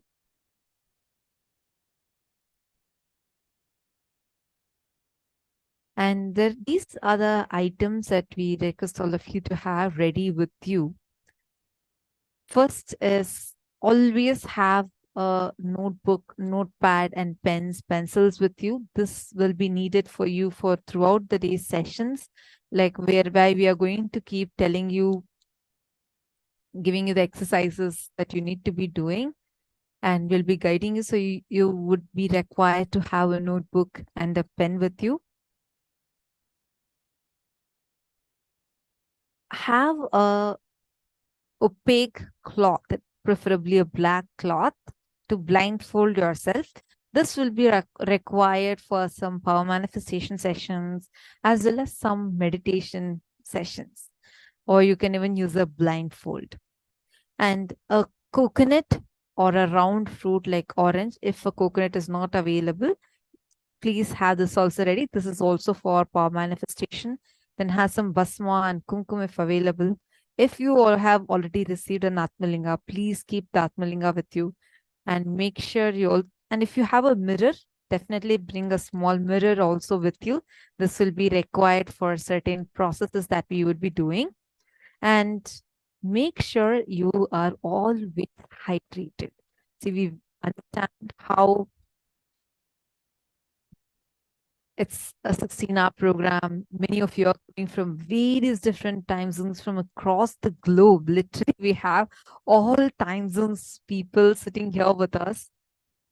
And highly recommend that all of you are hydrating yourselves. It's an online program. Throughout the day, you need to be sitting up. So hydrating yourself is also very, very important. We request all of you, just make sure you're having enough water and get some herbal juices, any juices with you to keep yourself nourished. And you can also have hot chocolate. But Swamiji also says to avoid coffee as much as possible, because coffee directly impacts your consciousness. You're not restricted to have coffee. You can have, but it's highly recommended not to, because it directly impacts your very consciousness. And another thing that you can do is always keep these detox materials required available, like ginger. And we will be having this list emailed out to all of you as well. And this is mainly for the participants attending through the two-way video conferencing, because every one of you that are sitting here through the two-way video conferencing, each of you are committed and dedicated to you experiencing your breakthrough. It's the superconscious breakthrough. The program is designed in such a way where you learn powerful cognitions addressing one particular aspect every day. So it can be of, like, let's say, relationships, health, or wealth, or on a particular day it's all about going beyond your pain and suffering. Each day is oriented towards addressing one aspect of your life. And as you complete those patterns and you learn the powerful cognitions, you will be manifesting powers. So this is the structure of the program mainly. And every day we will be having darshans of different forms of Paramashiva. Each of the different forms of Paramashiva we will be having the darshan of. And Swamiji, the Supreme Pontiff of Hinduism, is going to be embodying himself as different manifestations of Paramashiva, like Guru Murti, like Gajamukha Nugraha Murti, all of these. And you will be learning in detail about the significance of each of these forms, what they stand for, what they represent, and how you can connect with them. But primarily in this program, please sit and ensure that you are making yourself available for this breakthrough. As much as possible, try having the alchemy products around you. If you have Kristashila, if you are a person who's regularly attending our programs, if you have the Aushadas, if you have the Kristashila, Mandala, Yantras, all of them, please go ahead and make sure that you set them up and keep them always around you for the power manifestations, so that you're ready anytime that you're in need of.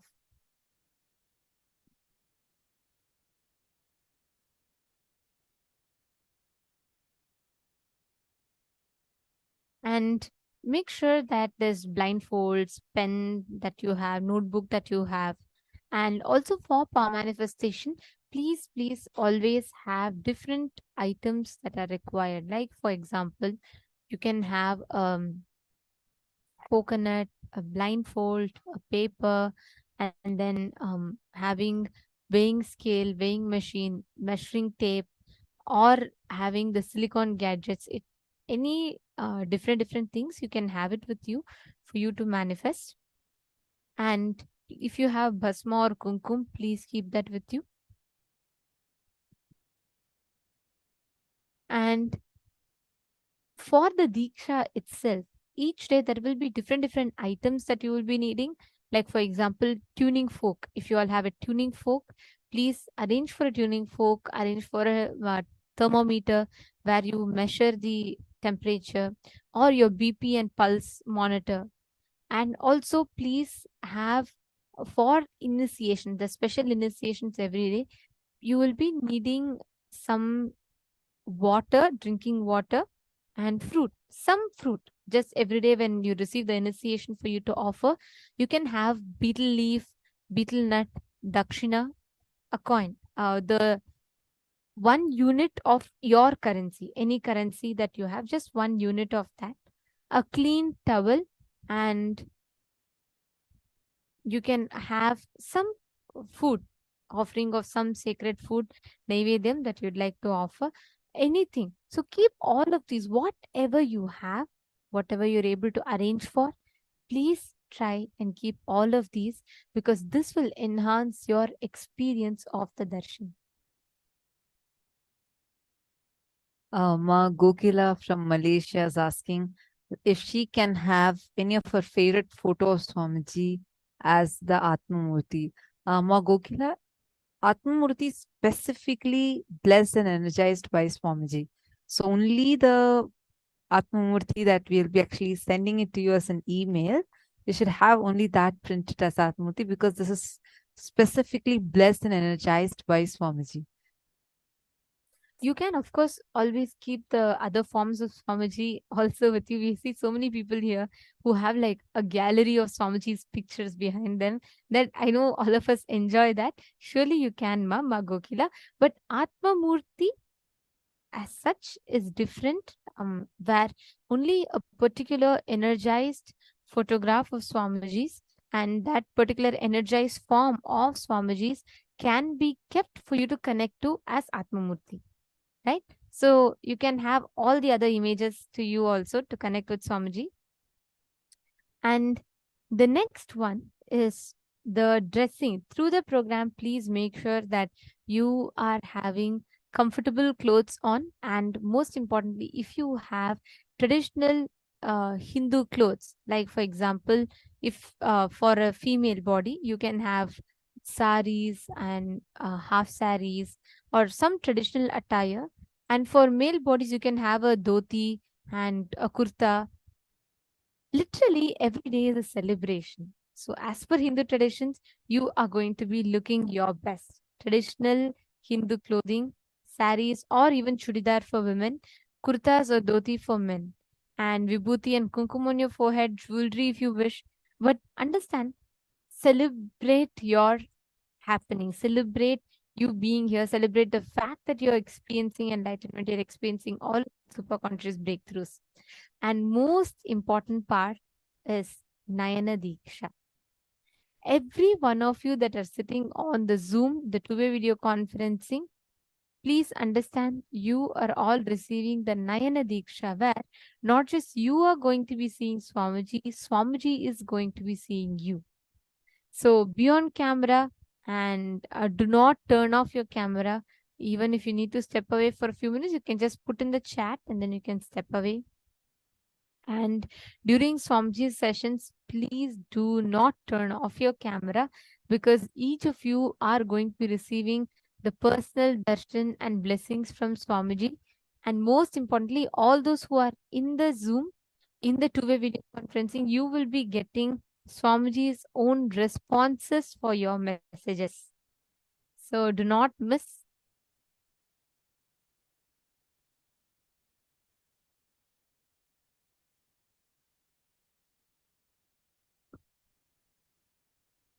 And the last but not the least is you having to keep yourself up, fresh, available, completely receptive to all of these extraordinary truths.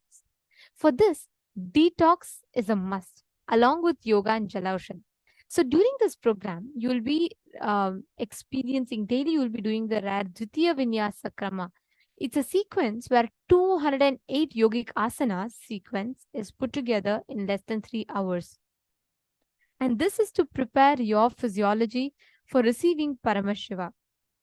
So make sure for yoga, you are dressed in black, you're tying your hair into a bun and keeping a water bottle with you at all the times. And throughout this 21 days of the program, follow a sattvic vegetarian diet. Skip any kind of animal products, even if possible, the dairy products, meaning if you have the non-violent sources, that the cows are not harmed or it's not sent to slaughterhouses, yes, you can put that, you can use that dairy, you can use the dairy products. But if not, please avoid even dairy products. Follow sattvic vegetarian diet, and you will see the way your ability to understand and sensitivity to the world will just shoot up. Don't intoxicate yourself through smoking or alcohol. You will see within 21 days, you will not need any of these addictives to feel joyful anymore. And each morning do Jala Aushadha. Jala Aushadha is where you have a copper bottle night when you go to sleep.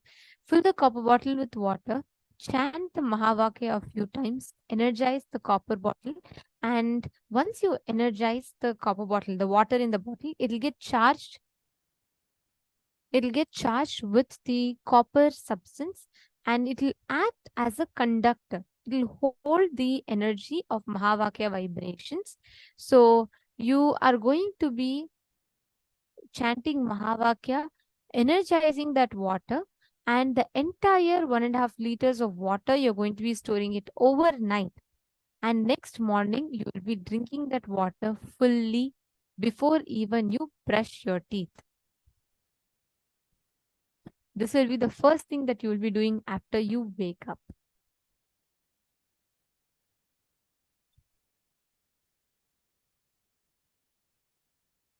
And we are going to be continuously available to support you. We have our expert faculty, acharyas, who are attending along with you, attending to your needs. So should you all have any doubts, you require any assistance, you can let us know and we will have the support desk team reaching out to you all and they will be supporting you in your journey of Paramashivoham.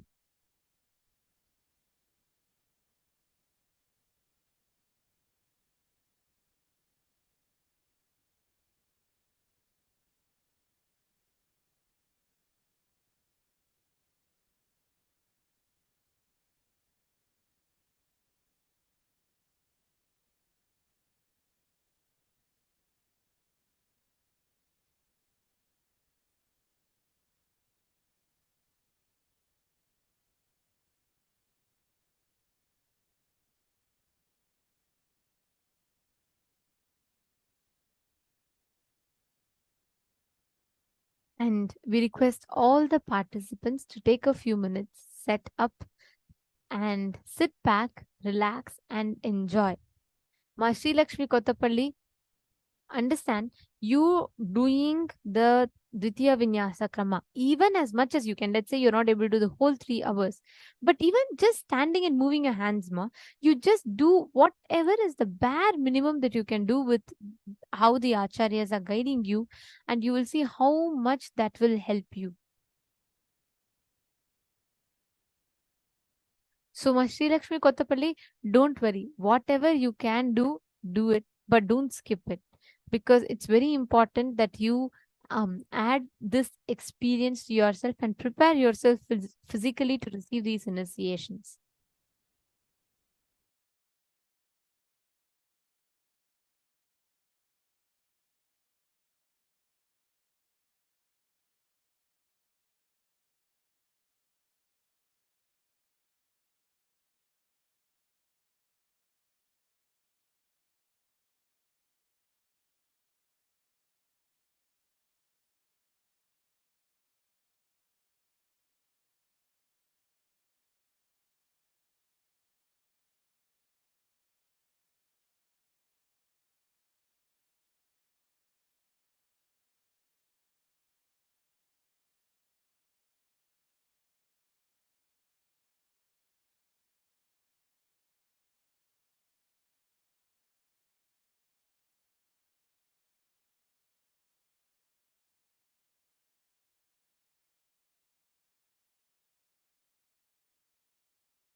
let's all enter into the next part. We all are going to be learning. Actually, today, the first day, is going to be more often orientation. We're going to understand and what is the program about and what are the things to be done. And then this is the first part, and then we are going to actually be entering into the sessions where we're going to be learning the science of manifesting the reality the way you want to manifest. All right, so now let's enter into the program. Did you all watch the demonstration that the Gurukul Balasins did? How many of you watched the power demo? And how many of you felt like, wow, how is that even possible? I know here many of you yourselves have started manifesting the powers now. But how many of you are here for the first time and power demonstration happening for the very first time?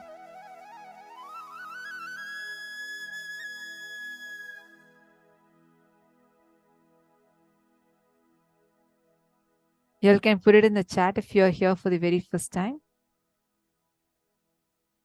Great. See, the powers, it's a Swamiji says, if you have a head, you have third eye. And all of us can manifest Shaktis. We all can manifest the powers. So the power manifestation is possible for all of us. But now, how is it that suddenly all of us are having access to that?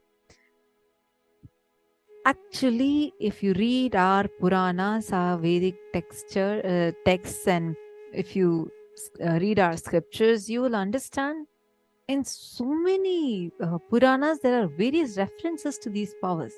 But unfortunately, because we as Hindus had lost our access to these Shaktis, these powers, because of the brutal persecution, the Holocaust that Hindus had faced, we have lost access to these powers. And now it's like all of us are struggling in being a human level and not being able to manifest what we want in life. And we are struggling.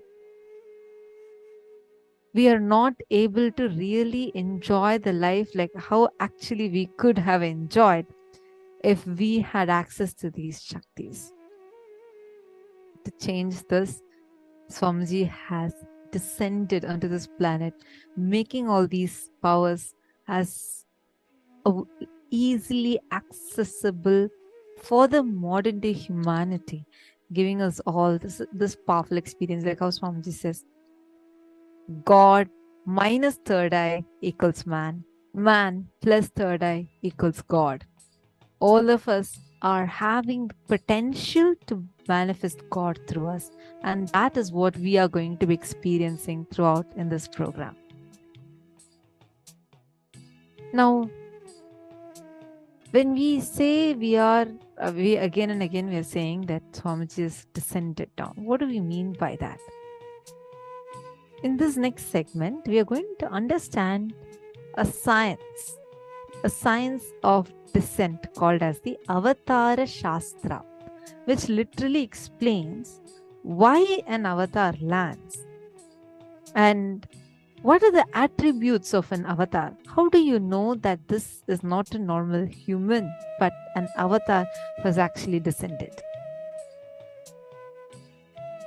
We have a small Nadi reading. I'm just going to show that to all of us. This is a small stanza from the palm leaf reading, like the Nadi reading. And this was done for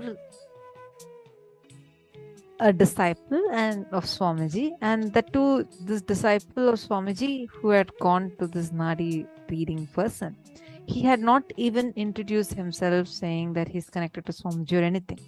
But when he asked for a Nadi reading, this is exactly what was revealed.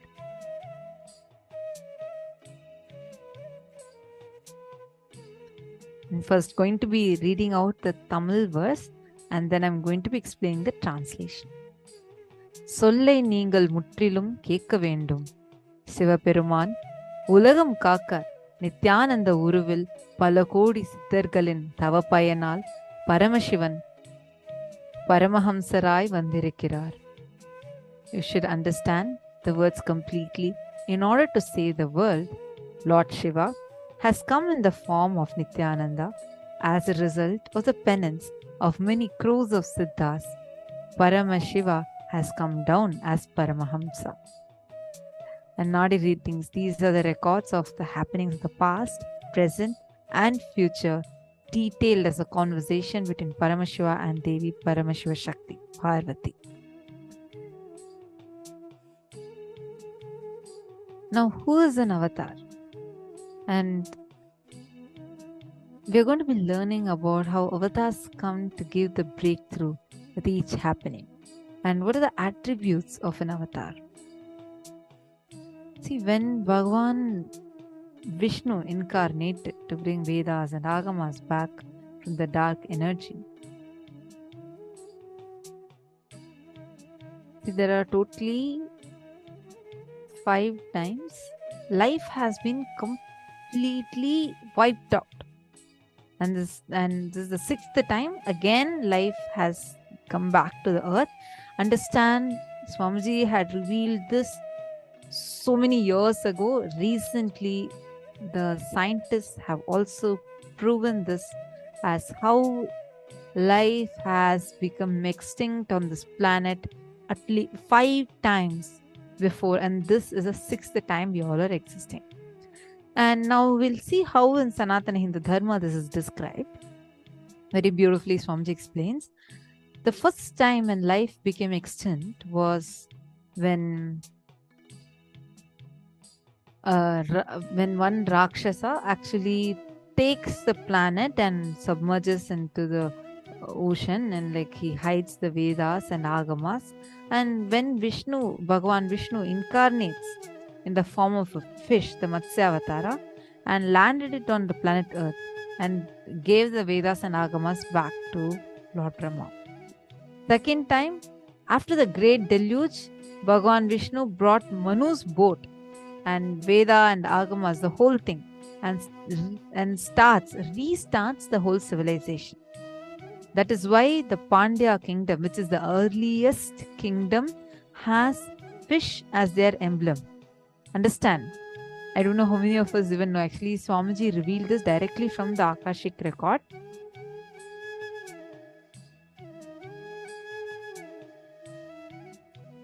Many of the historians would be baffled to hear this.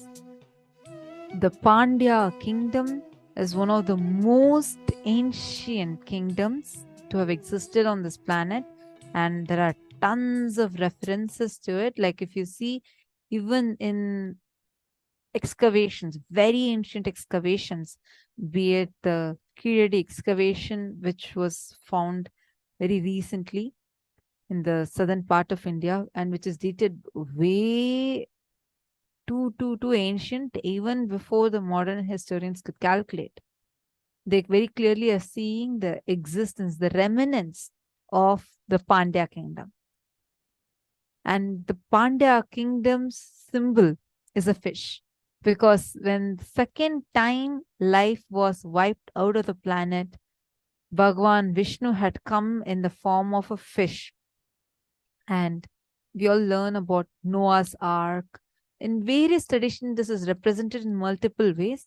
In Sanatana Hindu Dharma, very clearly it is detailed out how Bhagavan Vishnu gives darshan to Lord Manu and orders Manu to bring specific all the beings, just two of all the living beings that is existing, and restarts the entire civilization.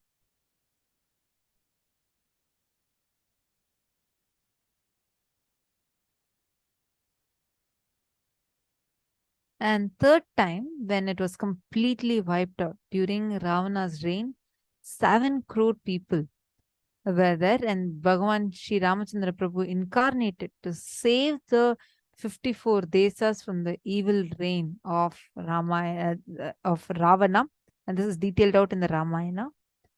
And when the fourth time life was completely extinct, wiped out, King Duryodhana almost led the world to nuclear collapse. And Bhagavan Shri Krishna incarnated to end the apocalypse. And this is detailed in Mahabharata. And fifth time, Bhagavan Paramashiva, Mahadeva himself protected the city of Varanasi. So it's called as Urdhvam Naya. He said, I myself will hold these people, protect them, even during the pralaya, even when the whole world is destroyed during the great deluge. I'll hold these guys in the tip of my trishul. So, and now what we are all experiencing is a sixth time life has happened. And before this, 5 times life was wiped out and restarted. See, whenever life needs to be pushed to the next level, whether a DNA needs to have a quantum jump in its natural selection process or a conscious breakthrough needs to happen, the avatar descends down.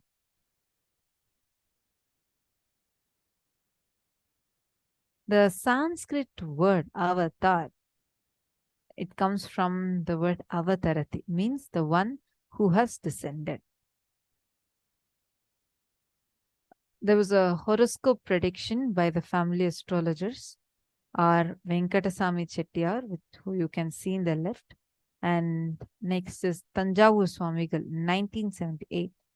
The astrology predicted that the newly born child is an incarnation and will be a Raja Sannyasi, king amongst the sannyasis, and he was duly given Lord Shiva's own name as Rajashekaran.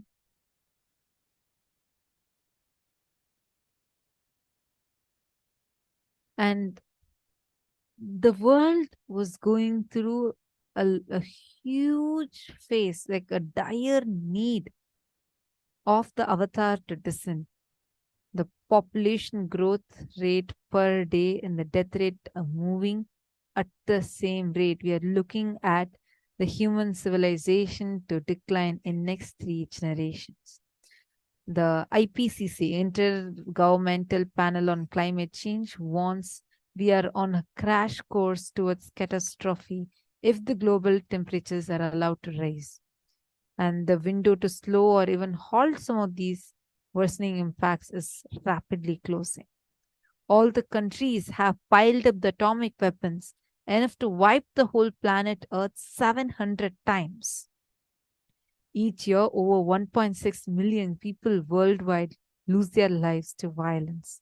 Violence is amongst the leading causes of death for people aged between 15 to 44 years worldwide, accounting for 14% of death amongst males and 7% of death amongst females.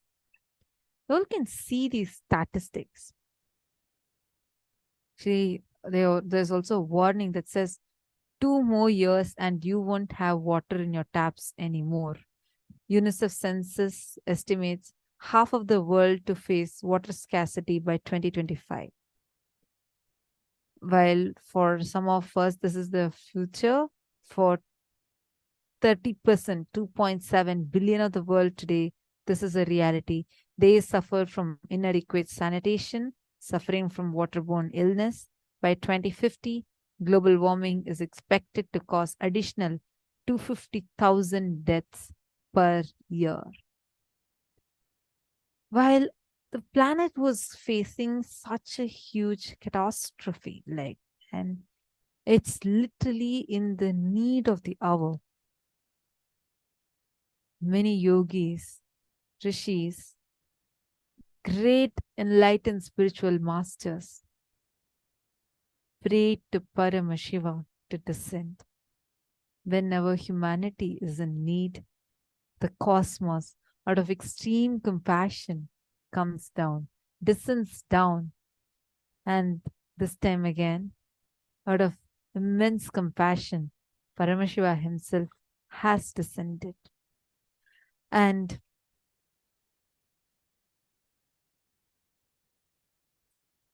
this descent was foretold by some of the great enlightened beings, greatest enlightened beings. There are several Mahapurushas, including Bhagavan Ramana Maharshi, Undi Mahan, Sheshadri Swamigal, who foretold of the upcoming descent of Paramashiva in the form of Supreme Pontiff of Hinduism. Revered as an incarnation, Ramana Maharshi is one of the predecessors of the Supreme Pontiff of Hinduism, who foresaw his happening before attaining the state of Mahasamadhi in 1950 itself. Before leaving his body, when Raju Mudaliyar, Swamiji's biological grandfather, when he went to receive the blessings of Bhagavan Ramana Maharshi, and this was during late 1940s, Bhagavan Ramana Maharshi blessed him ceremoniously and declared that very soon Arunachala himself is going to be landing in his family. Arunachala, Paramashiva himself, is going to be descending in his family.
This lineage of Paramashiva, which is called the Anavachinna Guru Parampara, means the unbroken lineage of enlightened masters, gurus in Tiruvannamalai, also called as Arunachala. Arunachala is the spiritual capital of planet Earth. Means all the enlightened beings, Avatara Purushas, Siddha Purushas, every one of them come to experience this. The Hindu history reveals the appearance of Paramashiva as an infinite effulgence of light called the Lingodbhava, depicted as a deity that we all see in the picture. Paramashiva comes in the form of Lingodbhava as Anadi, Adi without any beginning or an end. And he, very beautifully in Tamil, is called as Adimudi Kanada Annamalayar, means that neither the beginning nor the end is seen. He stands as Arunachala, as Anadi, without a beginning, without an end. Every one of you that are viewing us right now, please understand this happening of Paramashiva, his promise to humanity, stands true to this day. Paramashiva gave a threefold promise to humanity. He said he will be continuously available in three forms. One, as the hill, the sacred hill. Second, as the linga, the worshipable form. And third, as the Guru Parampara, unbroken form of worshipping. And he promised that he would come time and again to enlighten humanity in the form of living enlightened masters. Unbroken lineage of incarnations.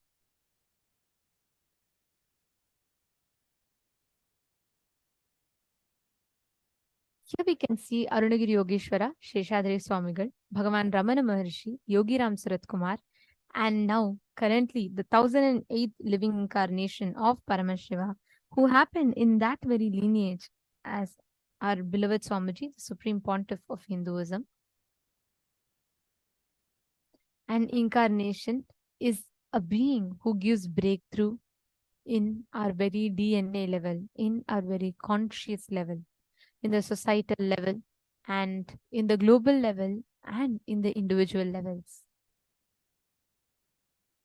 Here, late Mahant Sri Narendra Giriji Maharaj, who is the president of the largest apex body of Hinduism, the Akhila Bharatiya Akhada Parishad, which is a group of 13 akhadas and over 2 crore sadhus, monks, Hindu monks in India.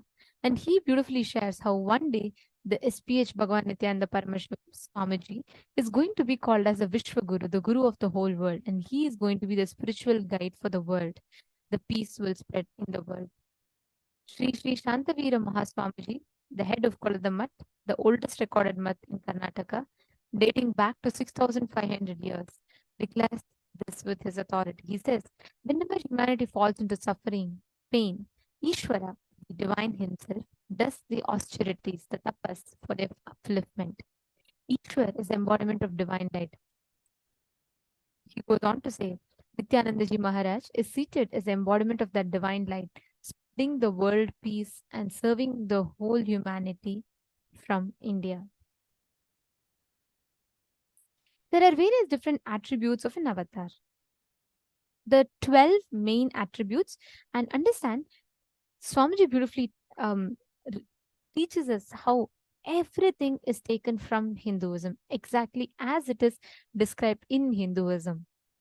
And even Swamiji's own descent, Swamiji as an avatar, as per Hinduism. Here, Hinduism, in our scriptures, it's very elaborately explained how an avatar can be identified. There are 12 main attributes based on which an avatar is identified. The first is Kalpataru, wish fulfillment. Second is perpetual completion, enlightenment. Third is healing, realigning the biomemory. Fourth is deeksha akarshana, transfer of bioenergy. Fifth is akashic readings, accessing the past, present, and future. Sixth is vijnana akarshana, which is true knowledge. Shiva akarshana, seventh, which is a space of Shiva. Shakti akarshana, the kundalini energy. And the ninth is ardhanari ishvara, beyond all duality, beyond any genders, any limitations. Sushadha, beyond pain. Divya Sharira, divine body. Surabhi, fragrant physiology. Each of these aspects, each of these attributes is clearly experienceable. Every one of us has experienced these aspects through Swamiji.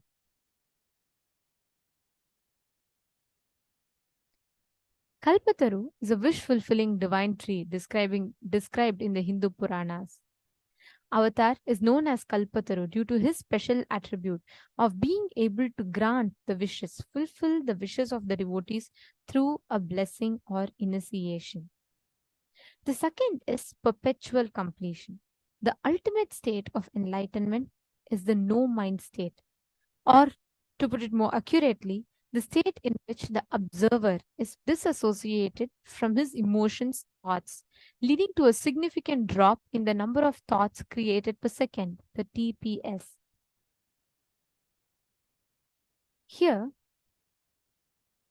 a group of scientists and neurologists peered into Swamiji's brain, trying to grasp what happens in Swamiji's brain. And the results were astonishing. Swamiji's brain, Swamiji was completely in control of his brain, which means Swamiji could activate his brain at will to the extent of shutting down 90% of the brain activity just in the matter of few minutes at Swamiji's will.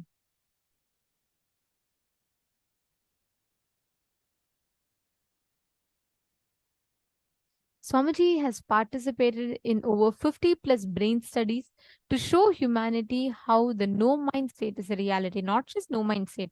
I should say the place where we transcend the shackles of the basic emotions that we all face every day and experiencing that reality, the ultimate reality. That is what Swamiji is showering all of us with.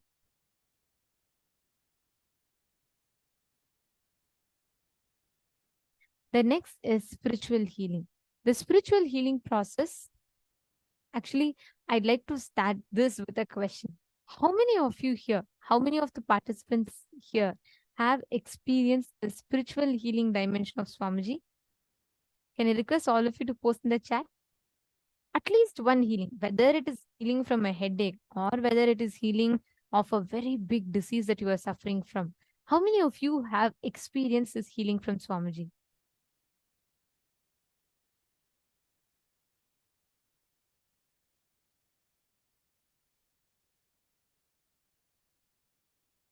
Yes, yes, yes, yes. Oh my God. I see so many people posting yes in the chat.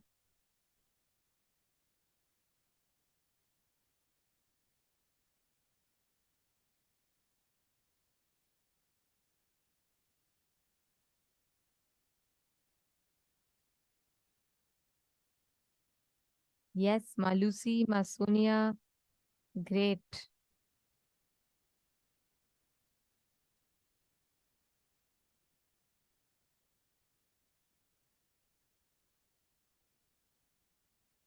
Many times, Ma Smita has posted me, Ma Anand Sagar has posted healing from food illness. Wonderful. Ma Mohini Lata has posted yes, me.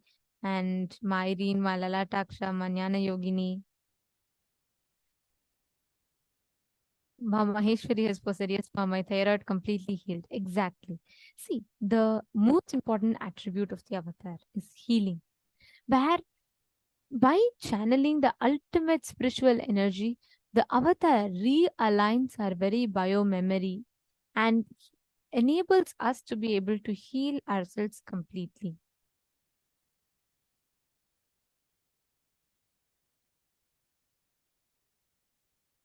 The next is actually one beautiful fact here before we move further that I wanted to mention here is that just through the initiation and healing, mitochondrial cell energy in the participants who have received healing as per the scientific studies conducted, it shows how the mitochondrial cell energy shot up to 1300% in the participants. This has been established through a very detailed study, and this clearly shows this leads to the anti-aging, increasing in the number of stem cells, and increasing in the enzyme called telomerase. Telomerase enzyme, as many of us might be aware, is the anti-aging enzyme, which when increases causes our body to cease aging, and a significant overall reversal in symptoms of fatigue, lifestyle disorders, autoimmune disorders, psychosomatic disorders, and certain malignancies.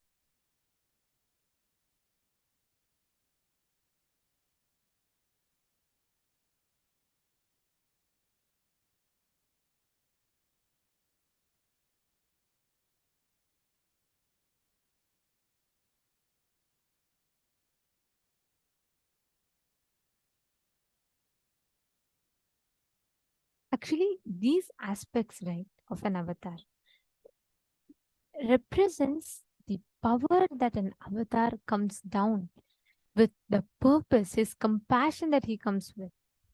The next is the Deeksha Akarshana. Deeksha Akarshana is where whatever you experience as avatar, the avatar transmits that experience to us.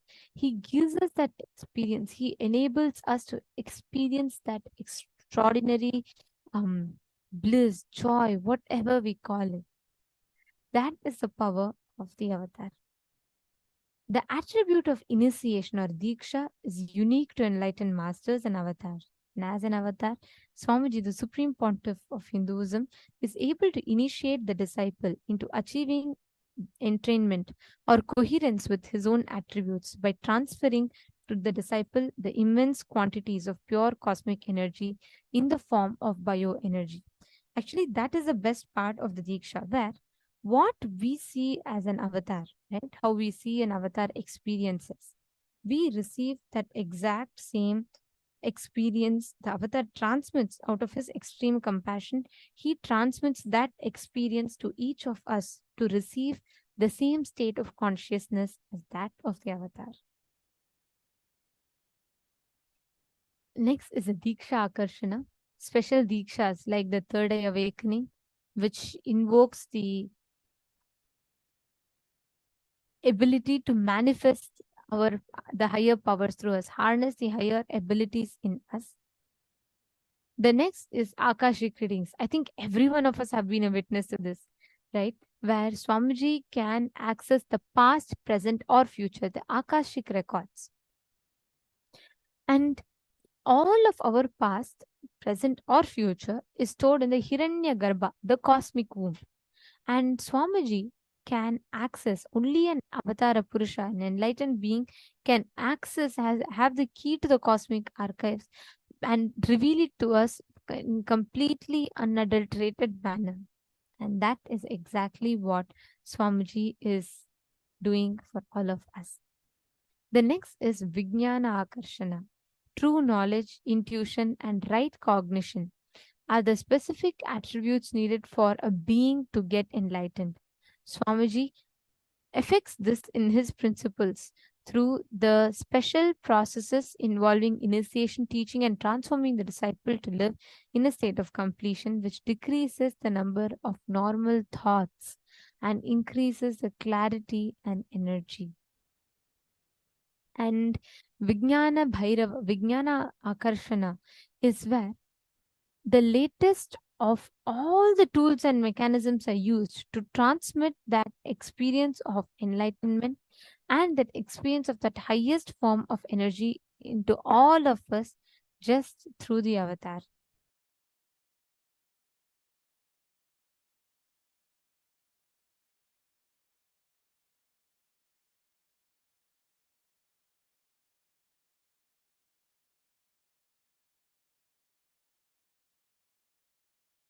This particular attribute is the Vijnana Akarshana.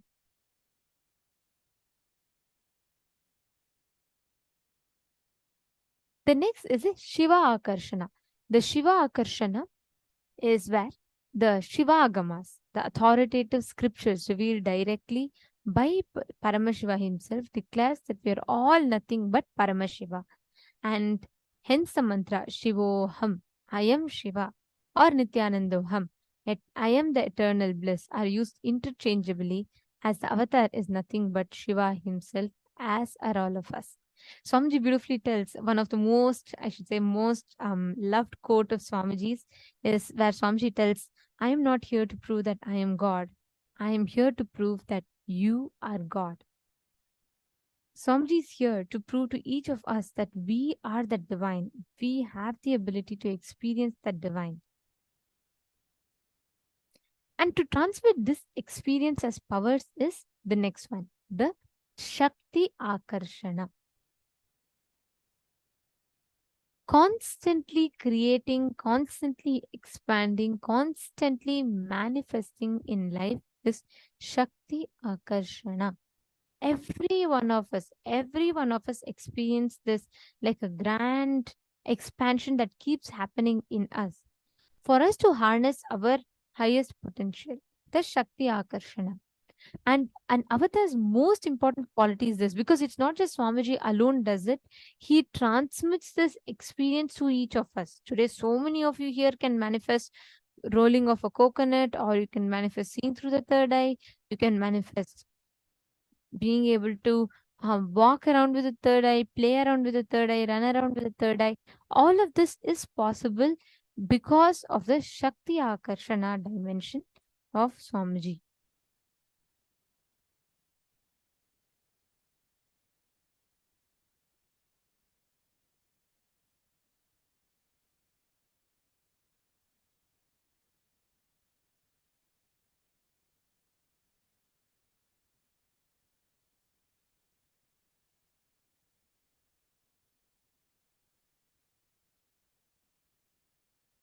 Here we can see some of these Shakti Akarshanas happening, meaning where Swamiji is transmitting that enlightenment experience to thousands of us at a time.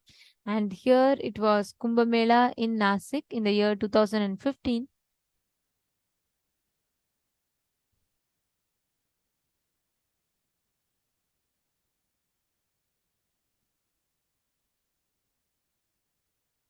The next is Ardhanarishwara. Actually, this is one of the most beautiful dimensions where the avatar is not confined by the binary of any gender. You can never say, oh, you cannot say Krishna was just a male. No. You cannot say Rama was a male. You cannot say Devi is just a female. You cannot say Swamiji is just a male. All of these great beings, the avatar Purushas, the divine consciousness is pure consciousness, absolute beyond gender. An avatar in his physical body manifests that exact same aspect to all of us beyond any gender.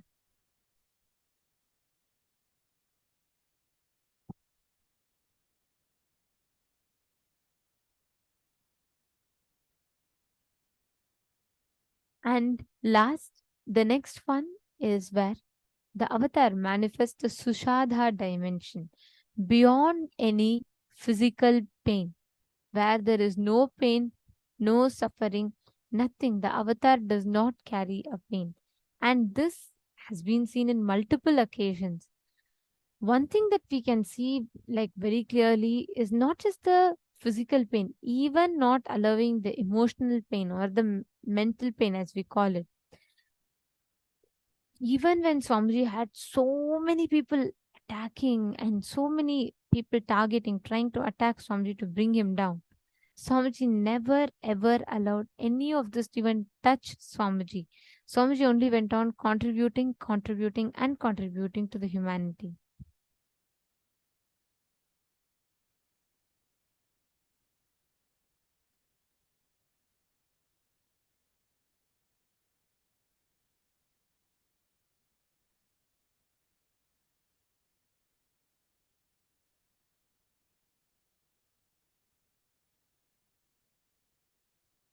The next is Bhigata Vajra, the ability to spontaneously return to health under any conditions, referred to in the Linga Purana as a quality of Paramashiva himself. Definitely, Swamiji, I can say, like, not just making all of us as Bhigata Vajras, but even Swamiji himself manifesting it on himself. There are so many situations where normally people would have felt like, oh God, no, I can't handle, it's going beyond, and my body cannot do this. No, Swamiji, for the number of hours that Swamiji works day and night, still Swamiji has the ability to bring himself back spontaneously to healing, just like how any one of us experience.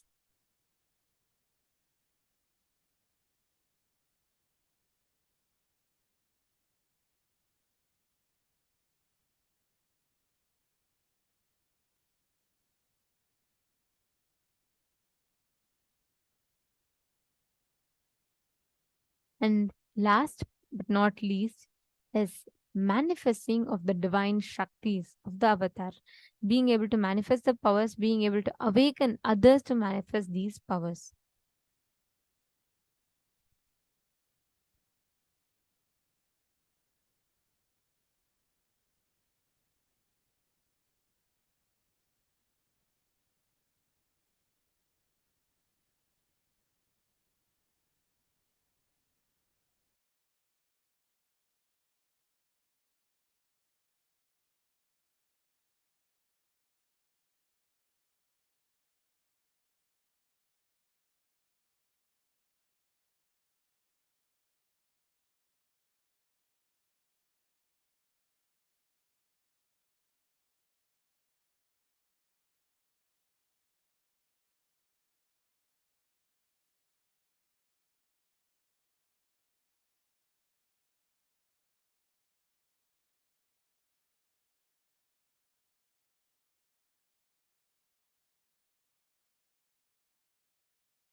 All of us are going to be experiencing all these different dimensions of avatar in our lives through this 21-day transformational program for all of us. It's completely free of cost.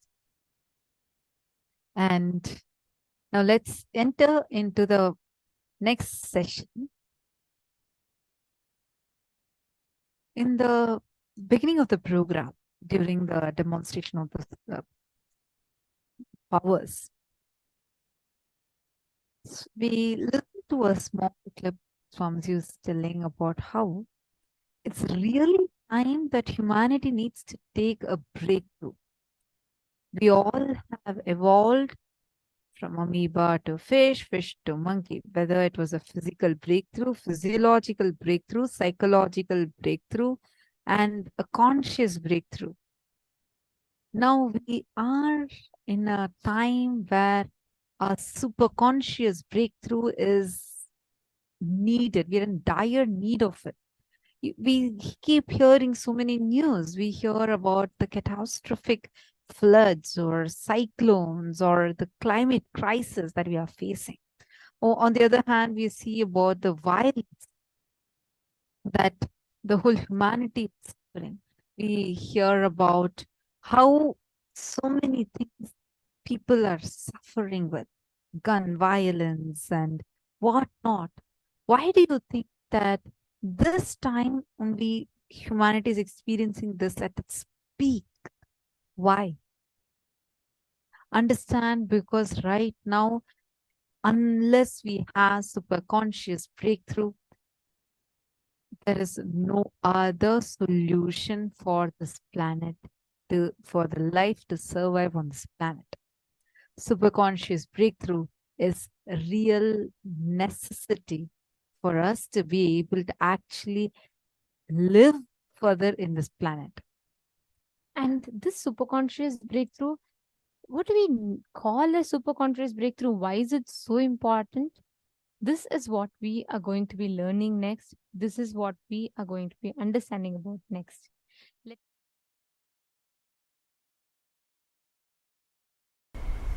Understand, I am introducing a science, subjective science, inner science, a spiritual science. I am introducing a subjective science,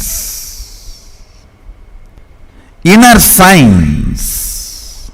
I am introducing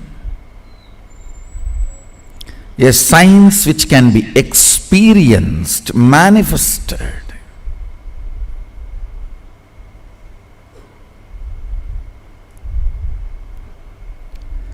Understand this power which can be experienced and manifested can be converted into any form of currency you want. Health, wealth, knowledge, longevity, relationships. In any form of currency you want to manifest, you can manifest. It is fundamental currency of the cosmos called Shakti.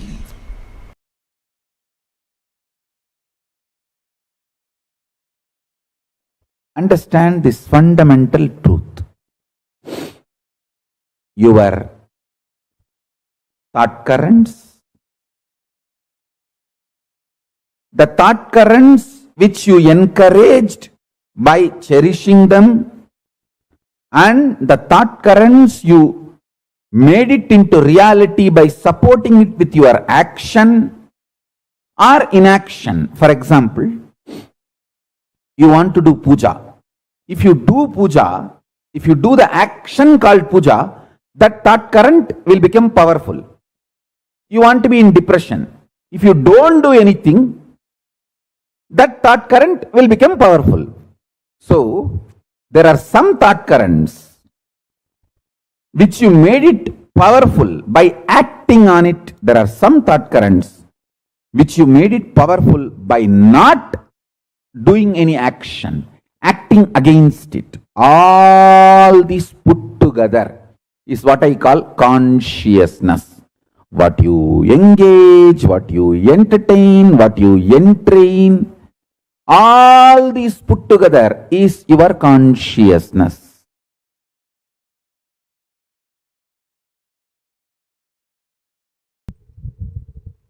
Manifesting the powers means what you think as extraordinary because of your wrong bringing up. Understand? Absolutely. What you think as extraordinary because of your wrong bringing up. What you think you have been told as a common standard. Breaking that and manifesting the absolute as it is through your body and mind is manifesting powers. Understand? The first myth you need to break. What has been wrongly taught to you? After all, people who taught you till now are human beings. Forgive them. You don't need to be angry with them, but do not allow them inside you. Get rid of everyone. Understand? Unless you break the standards they taught you, you are not going to have a superconscious breakthrough. Superconscious breakthrough means breaking all the standards you have been taught.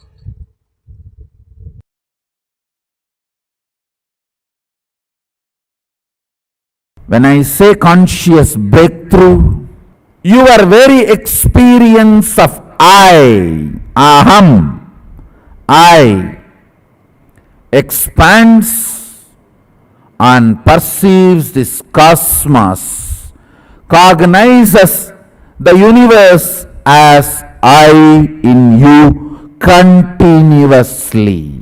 The good news I have is you are capable.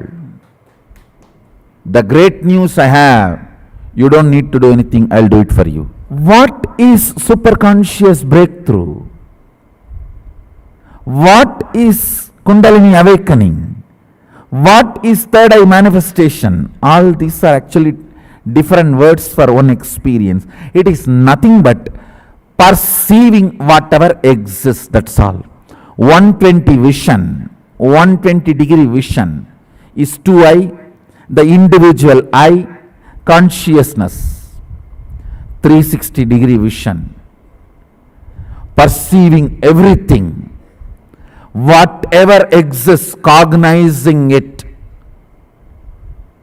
That is what is third eye awakening. Understand, person with 2 eyes is permanently blindfolded. If it is just 2 eyes, you are partially blind. Conscious breakthrough means, I am using this word conscious breakthrough, superconscious breakthrough, to mean giving you the cognition of existence, larger vision. When I say vision, I don't mean just only the ability to see, ability to reverberate, ability to vibrate, ability to perceive, ability to experience. Understand? At the age of 12, when I had that enlightenment experience, it is not that I only started seeing 360-degree, I was able to perceive me in them and all that exists in me. How alive you feel inside your skin. The same intensity of life, aliveness, I experienced in whatever exists. Whatever exists in me, me in whatever exists. Understand? This is what I call superconscious breakthrough, conscious breakthrough.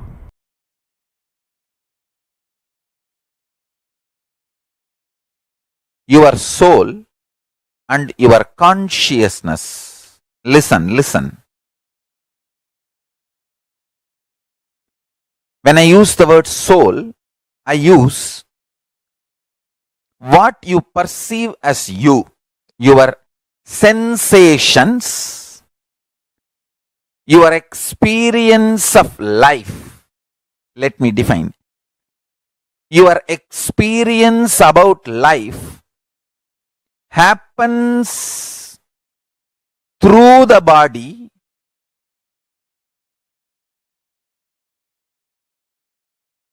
but not just the body.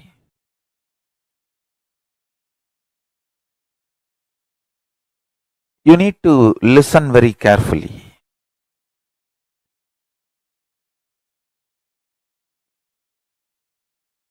Your soul, individual soul. In Sanskrit, I'll use the word Pratyeka Atma Chaitanyam. The individual soul is the connection between the pure superconsciousness and your body. Understand? Your individual soul is a connection between the pure consciousness, Paramashiva, and your body. Actually, the pure consciousness and you, it means your body, pure consciousness and your body is tied through a powerful conscious vibration. I should call it as a powerful words, conscious vibrations. Understand? Guru can change that programming and give you the best possible conscious frequency connection between you and your body. Your consciousness and body, that connection, Guru gives the best connection, ultimate connection.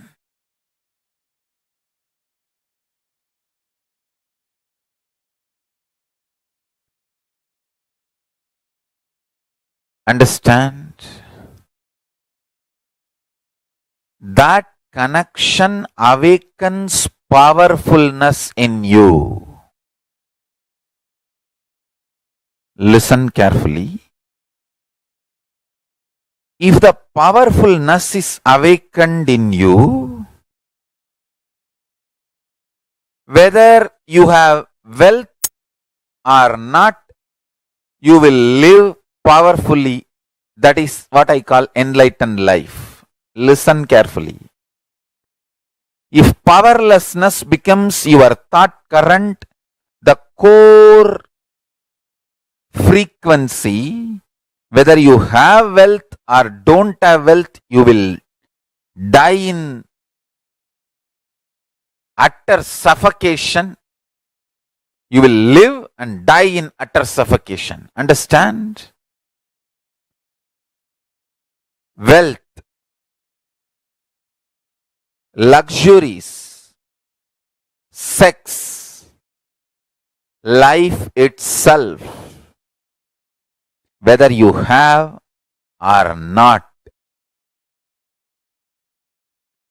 your powerfulness decides your experience of life. If you are powerful inside, even your poverty will be such freedom. And when you have wealth, you will be empowered. But if there is a deep powerlessness as a pattern in your life, when you don't have wealth, you will be so suffocated, jealousy, burning, boiling. When you have wealth, you will be loaded, suffering, unable to take the responsibility, again suffocation.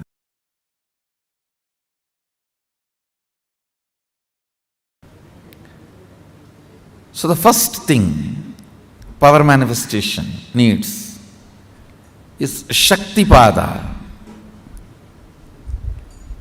Shaktipada is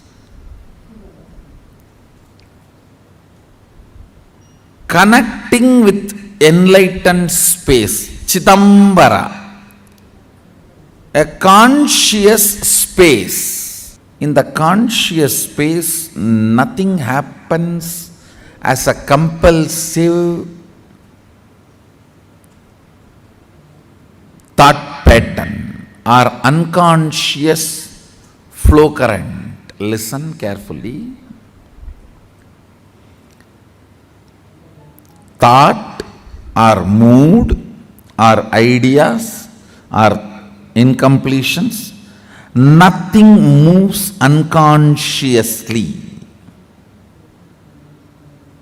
In the conscious inner space, Chidambara, if something is going on unconsciously in you without your knowledge, then it is not Chidambara. If it is pure Chidambara, it moves consciously. Nothing moves unconsciously. So understand, connecting with the Chidambara, who already achieved that space of Sadashivatva, who is already manifesting Sadashiva, connecting with that being space is what I call Shaktipada. The first step for manifesting Shaktis is Shaktipada.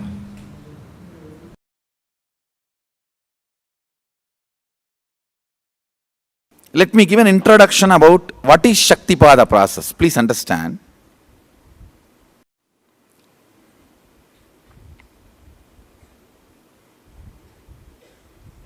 You would have seen or heard about how the chicken sits on the egg and hatches.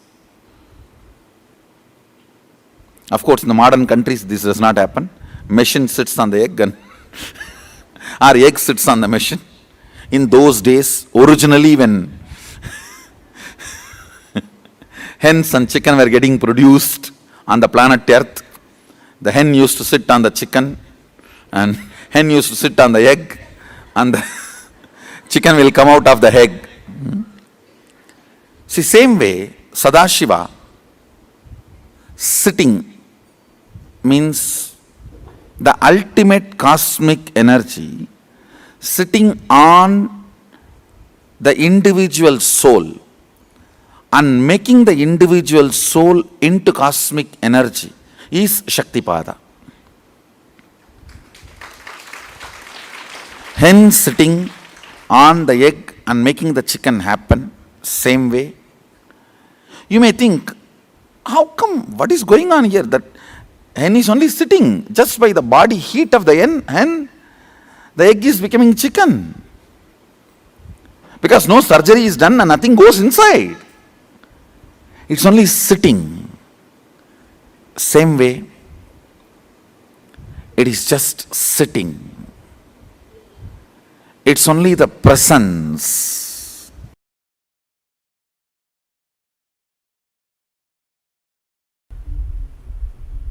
Listen. Part of you exists in your body. Part of you exists in your mind as thought currents, cherished thought currents. Understand? World has all types of thought currents. Thought currents of love, thought currents of lust, thought currents of anger, thought currents of violence, thought currents of serving, thought currents of stealing. All thought currents exist. What kind of a thought current you want, you attract that. What kind of a thought current you enjoy, you attract that. As I said yesterday, your cognition is like a broomstick. The sticks you like, you collect all that and keep it together and tie. With your identification, I.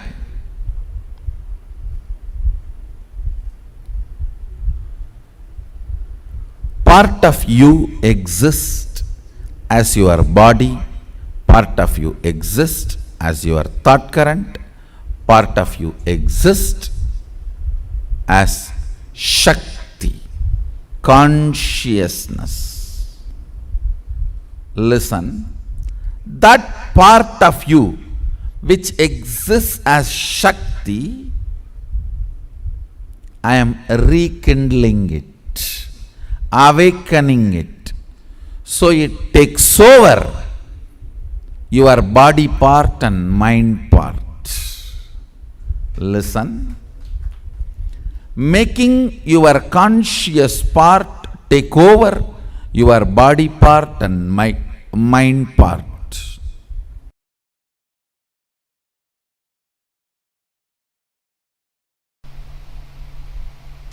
English is a poor language to explain the nuances of cosmos.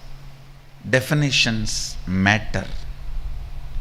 So have the right definitions about this whole science. Right introduction about this whole science. First thing, do not get overwhelmed. Second thing, it is not supernatural, it is naturally superb. It is super but natural for you. Nothing difficult, nothing impossible, nothing. There is nothing where you need to feel, not for me, not for me. No. It's for you. I am talking to you and it is for you. If you are hearing, If these words reach your ears, I am talking to you and it is for you.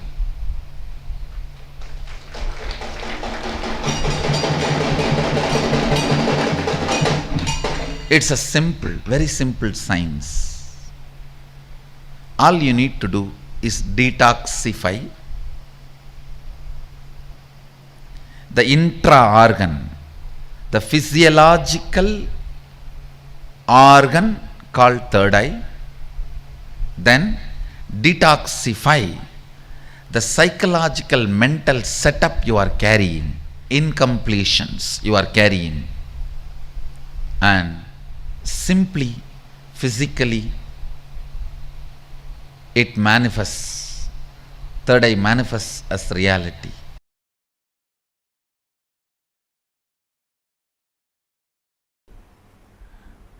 I'll give you some of the understanding about the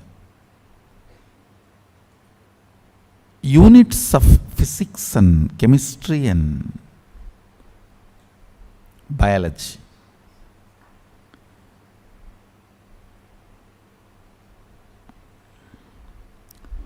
Unit of the chemistry in you, I'm talking about as far as power manifestation is concerned. Biology is your biomemory. When you add powerful cognitions, the actions and reactions happen is chemistry. And what you manifest is physics. Powers. Or powerlessness, whatever.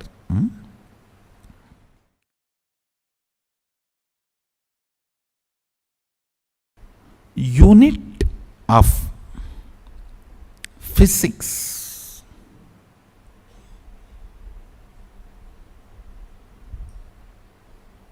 is power or powerlessness. That's all. Only these two unit.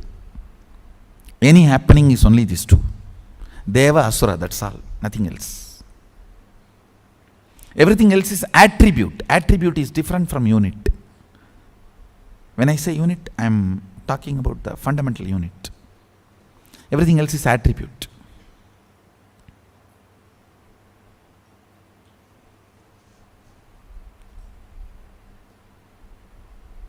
Same way in chemistry, pain and pleasure, only these two are unit. Everything else is attribute. All experience, action and reaction is only pain or pleasure, that's all. That is why the day I was telling that don't invite pain but don't hate pain, because pain grows the roots in you which you can never grow by just joy. It brings certain kind of a depth in you which you cannot get it just by joy.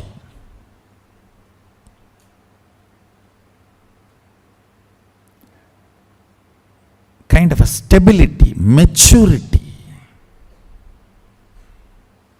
is brought by pain. But of course, inviting it is stupidity. Don't invite, don't become sadist, no. Neither invite nor hate. When it comes to allow it to do its job, the unit of biology is your wants and fears. Your fear and your greed is the unit of your biology, means biomemory. Pain or pleasure is the unit of your chemistry. Power or powerfulness, powerlessness or powerfulness is the unit of your physics. I am talking from the angle of power manifestation science. You can roughly equate it to the powerfulness can be called as plus and powerlessness can be called as minus in normal physics.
You telling yes to your own higher component, the most powerful components of you, and taking the jump for the superconscious breakthrough is power manifestation.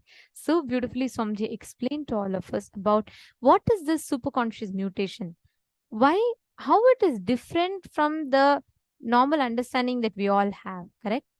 Swamiji explained a very, very important truth in this. Swamiji said, you telling yes and taking a jump for your own higher cognition already that exists in you, you just need to discover it. That is exactly what the superconscious breakthrough does in all of us. How many of you understood this? For how many of you it was like a breakthrough revelation for the first time?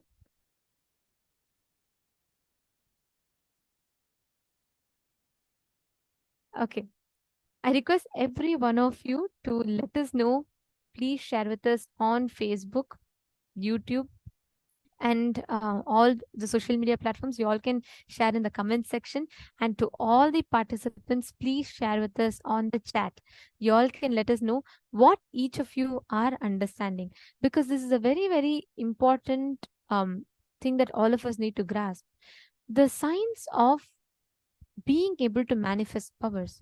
Manifesting powers is not just you manifesting these extraordinary possibilities, but most importantly, like Swamiji said, it leads us to being able to manifest our own higher potentials, our own higher dimensions. All the participants that are sitting with us on two-way video conferencing, Ma Pramila, Ma Nitya Swatantra, Ma Virupaksha, and we have Ma Zhang Ziling, we have Ma Stephanie, Ma Yoga Malar, Ma Jayanti, Ma Liya Kuri. Okay, before we enter into the exercise further, I have a very, very exciting announcement. Ma Chetana Suragon, Nithyanandam, which place are you from, Ma Chetana? Nice to see you sitting. Which place are you joining us from? Yes. And the most exciting announcement is today at 8 p.m. Eastern Standard Time. We are having the live darshan of Swamiji, the Supreme Pontiff of Hinduism. We are going to be having this exclusively on the two-way video conferencing, and all the viewers that are currently watching us live on Facebook, YouTube, and all the social media platforms, you all also can join in for the two-way video conferencing. It's completely free. You all can join in, but the special darshan is open only for the participants sitting with us on the two-way video conferencings, meaning all the Zoom rooms that each of you are logged in through. So now let's all enter into the next part where we are going to be doing a very powerful third eye awakening meditation. Swamiji himself is going to be guiding us through that. Let us all sit intensely and do the meditation intensely. Do not miss even a single step. Listen carefully. Swamiji will guide us through, and let's all do it intensely.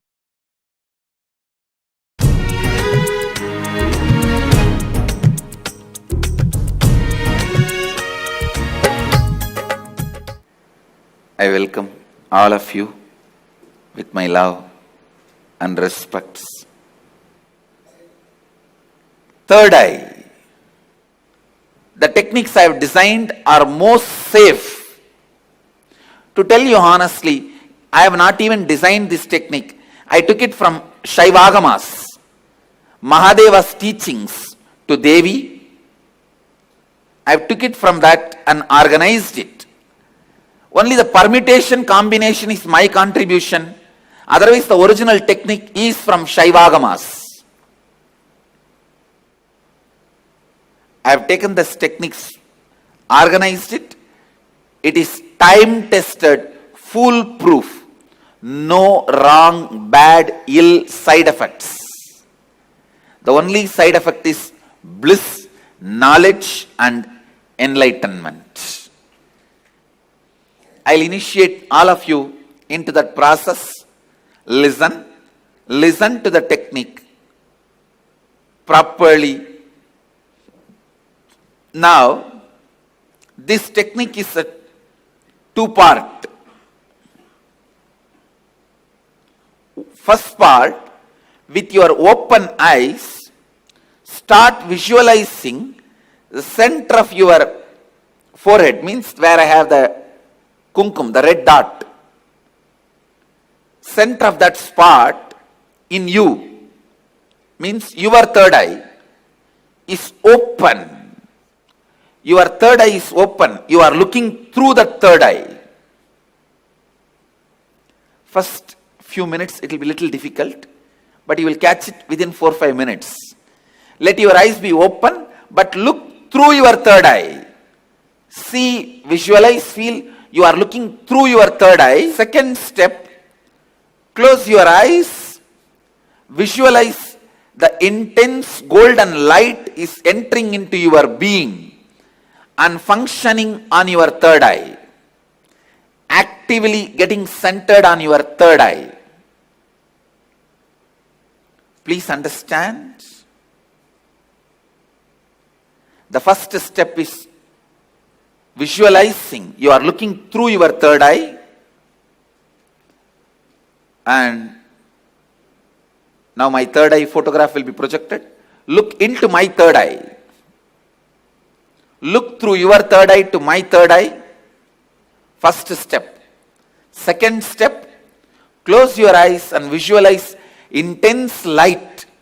Golden light is entering into your body from above, the sky, entering into your head and getting centered, functioning, active on your third eye. I'll guide you step by step. Now, please keep your eyes open and gaze at my third eye. Visualize you are looking through your third eye. Between your eyebrows, there is a red color hole. Visualize you have a red color hole between your eyebrows and intensely look at my third eye.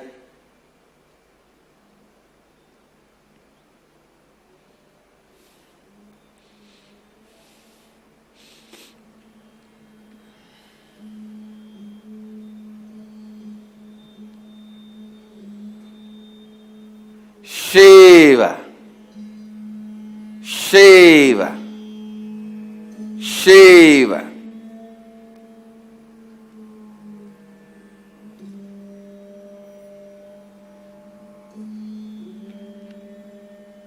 Shiva.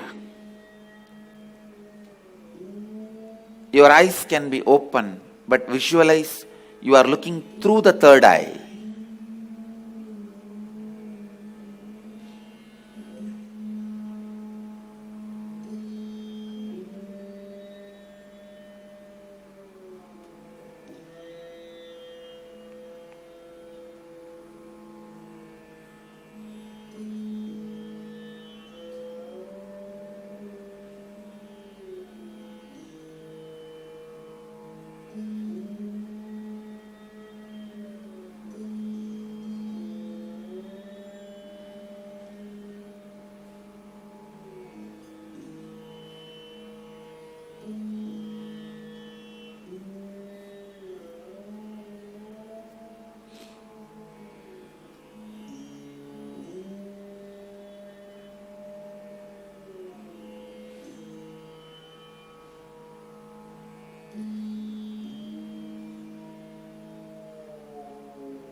Shiva,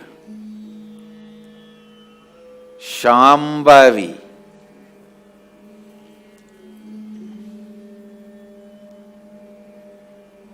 Om,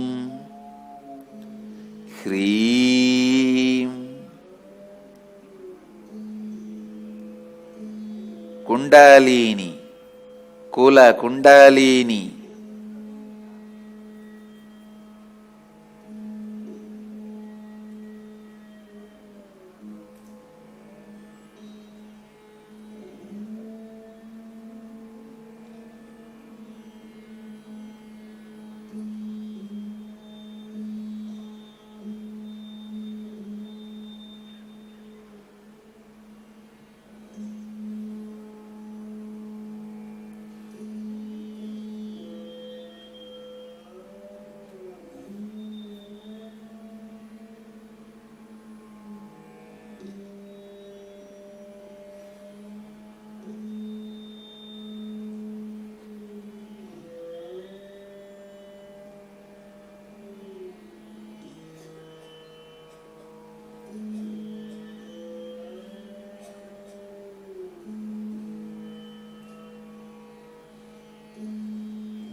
Shiva.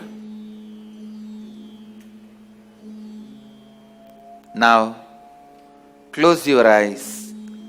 Visualize the heavy white light, golden light is landing on your head from the cosmos and getting activated and centered on your third eye. Close your eyes and visualize the energy entering through your head and getting activated and centered on your third eye. Shiva, Kundalini, Kula Kundalini, Shambhavi, Shankari, Shiva, Shiva, Shiva, Banashankari, Banashankari.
Om Hreem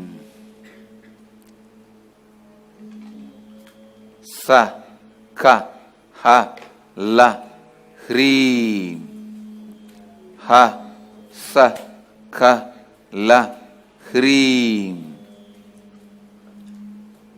Ka Ye Yi Shiva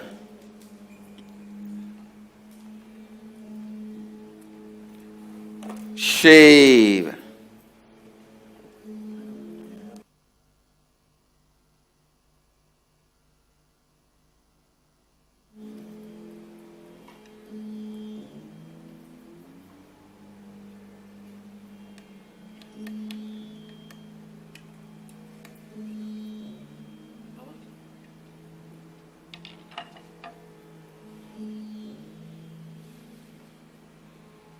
Shiv.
Shiv.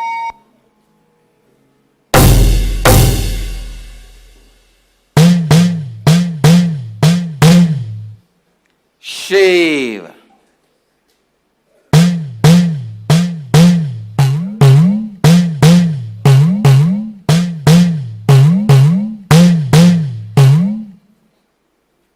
Shiv.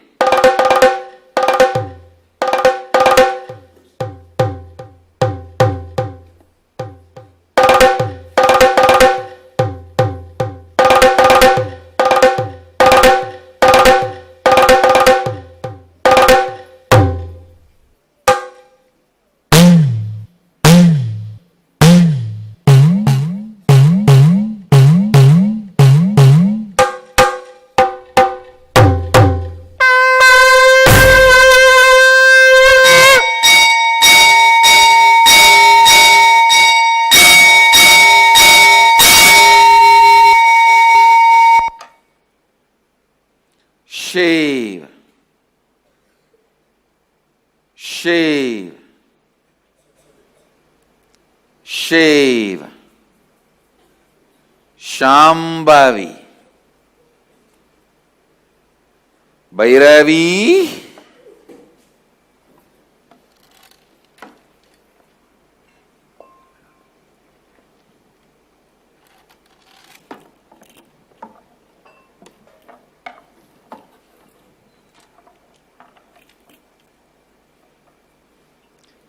Shiv. Shiv. Shiv. Now, again, you can open your eyes and gaze at my third eye through your third eye.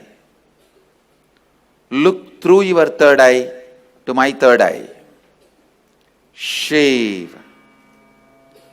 Om. Hreem. Shivoham. Shivoham. Shivoham. Shivoham. Shivoham.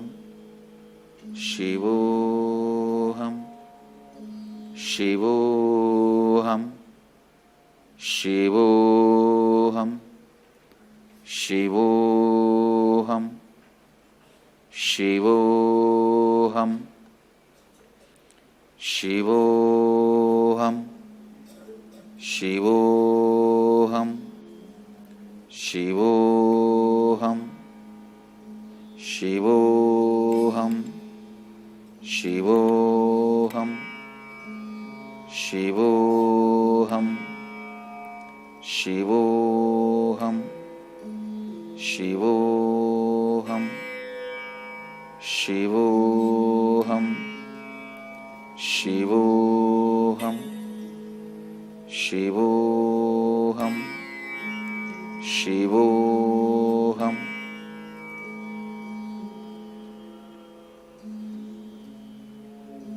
You can open your eyes.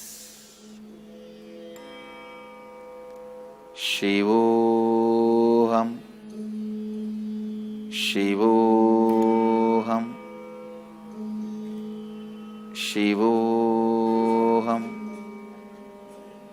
Shivoham.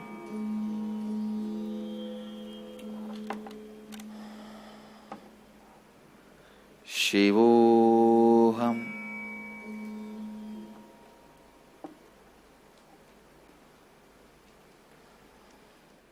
So with this, I bless you all. This technique which I initiated you now, you can practice this every day. This is the first step to awaken your third eye. Practice this every day. At least for next 21 days, you will experience awakening of the third eye and Kundalini Shakti in the third eye. And now, I bless you all. Let you all radiate with integrity, authenticity, responsibility, enriching, causing, living Advaita, the eternal bliss, Nithyananda. Thank you. Be blissful.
Please relax.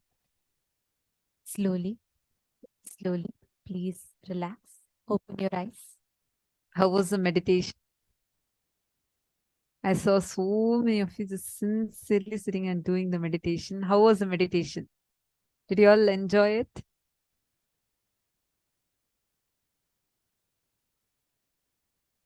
So many of you. Wow.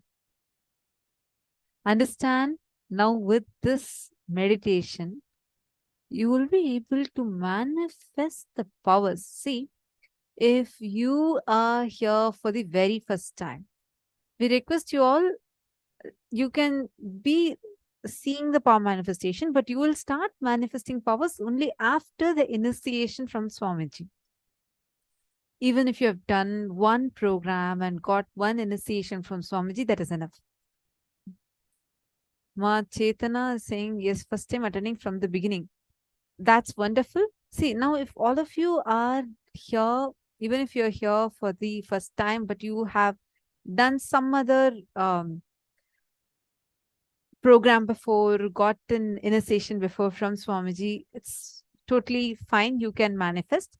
But if you all are here for like brand new, very, very first time, then we highly recommend you all to just wait, because now you need the initiation from Swamiji to start the power manifestation. You all can sit, be a part of it, but you would not be able to manifest. All those who have received the initiation from Swamiji before, you all will see how the power manifestation starts manifesting through you. And this power, when you do this meditation, it literally awakens your third eye, your ability to see without the need of your physical eyes. And for you to be able to harness your inner potential, in the Kundalini Shakti in you. Every one of you that are sitting here, today we're all going to be experiencing that intense awakening of the third eye. Just this manifesting through this power, you will start learning how you can harness this power inside of you and how you can manifest it. So we request every one of you, all the participants, to sit with us to manifest this power. And in order to be able to manifest this power of the third eye, the first thing we're all going to be doing is understanding the science behind it. See, now that Swamiji has awakened, Swamiji explained, right, that God minus third eye is man, man plus third eye is God. It literally gives us that experience of the divine. The science is very simple. It is like how a phone, when you connect a phone to the internet connection, it opens you up to so many possibilities, is it not? If it's like if I gift you the latest release iPhone, and then I gift that to you, but I don't give you the user's manual. I don't teach you how to connect to the internet.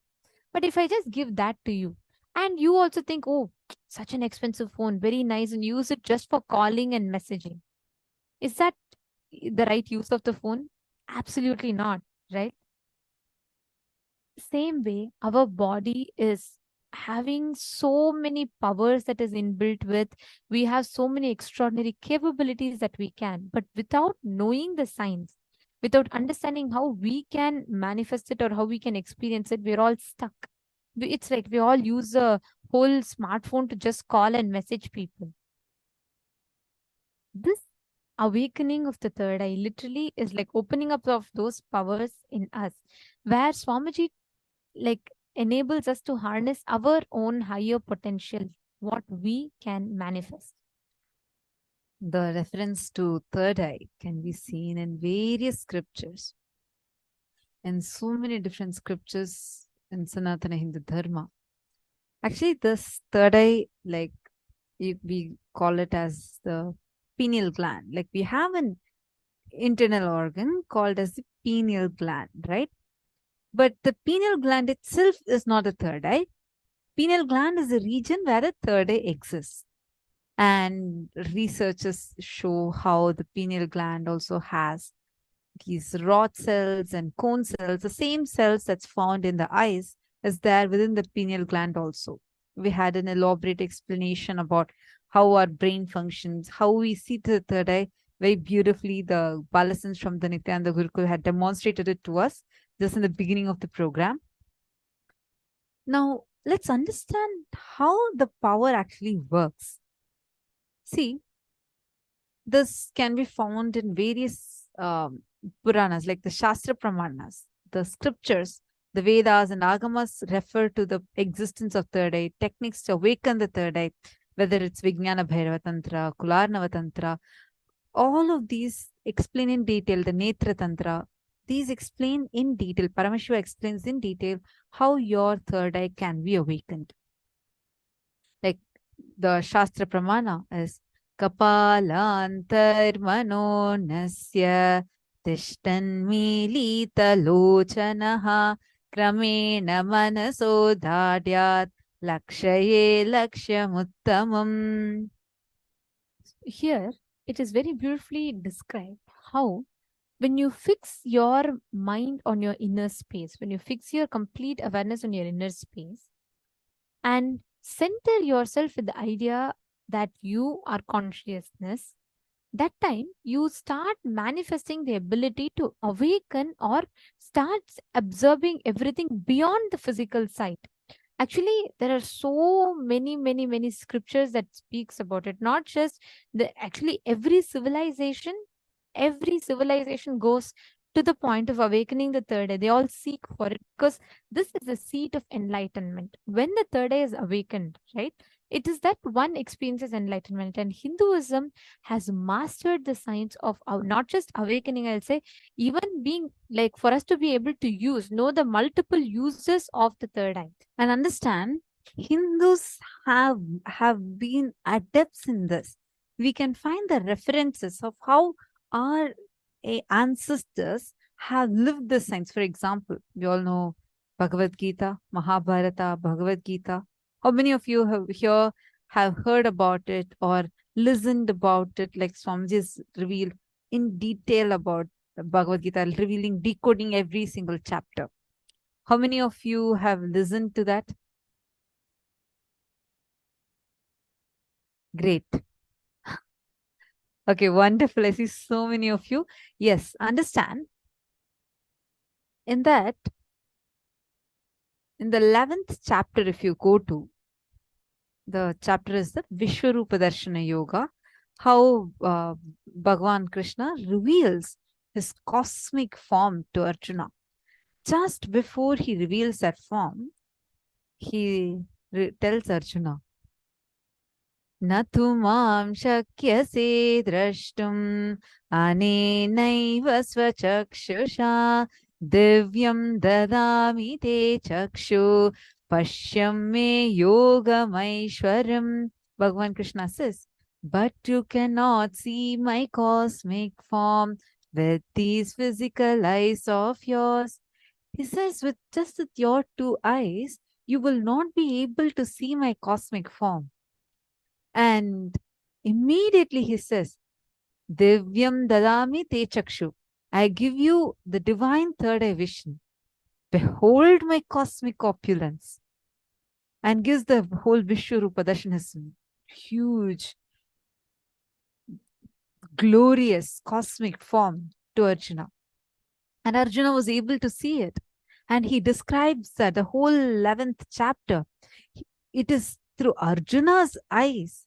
Actually, we are hearing from what Sanjaya, a charioteer sitting in the palace, using his power of third eye, is listening to the conversation between Krishna and Arjuna is seeing through the third eye Bhagavan Krishna. And through that, we all are getting to know how Bhagavan Krishna's cosmic form looked like. Understand, this third eye science is not something new for us.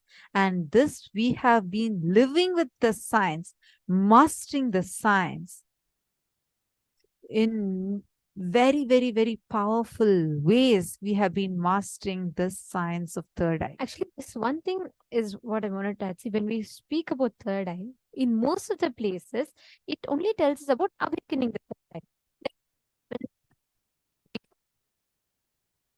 But here, Swamiji is explaining to all of us how you can harness the power of the third eye. It's not just awakening. It doesn't just end with, okay, your third eye is awakened. No. How do you harness? How can you use that in your day-to-day life? By you awakening third eye, what happens? Yes, you get heightened intelligence, you get intuition, but what about it? How can you use it in your daily life? That gap is what Swamiji is beautifully bridging. So all of these powers, all of you are going to be learning through the program is not just, oh, you're going to be awakening these powers. The most important aspect is how you can map these powers in your daily lives. How you can awaken these powers in your day-to-day lives. That is what you are going to be learning about as well. So all of you that are sitting here and that are you're all going to be experiencing and learning about how you can awaken this ability for you to see through the third eye, for you to have a breakthrough in the very way of you harnessing these powers in your day-to-day lives. Shall we all enter into this? See, the step, what exactly we are going to be doing is very, very simple. Now, all of you, we all had just done the powerful meditation process, the third eye meditation process. And now, just sit. And you're going to close your eyes. Sit with your head, neck, and spine in a straight line. Close your eyes. visualize Swamiji's third eye intensely. Chant the Mahavakya, and you can visualize literally a golden light entering inside of you. The secret technique for manifesting this is just you connecting with Swamiji. That's all. It's just your connection with Swamiji, and that is what starts manifesting as power through you. Please blindfold your eyes. Tie your eyes with an eye band.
Every one of you to please tie your eyes, blindfold yourselves, and we will be projecting a picture. It can be anything. It can be any random image that we might be projecting. And we request all of you, all the participants, to please scan through your third eye. So what do we mean when we say scan through your third eye? Please understand. Bring your complete awareness to your third eye area. You just need to relax completely. Just make sure that there are no thoughts in your inner space. Thoughts leads to incompletion. So just make sure that there's no thoughts in your inner space. Bring that complete awareness and settle your inner space in completely unclutched state. And whatever your third eye is revealing to you, means you'll be able to see. Sometimes it may come as a feeling, sometimes it may just come as a word, as a letter, as a number. Whatever you are seeing, please start sharing that. So for the first few minutes, just take a few minutes to see whatever your third eye is revealing to you. It can be some pictures, it can be some letters.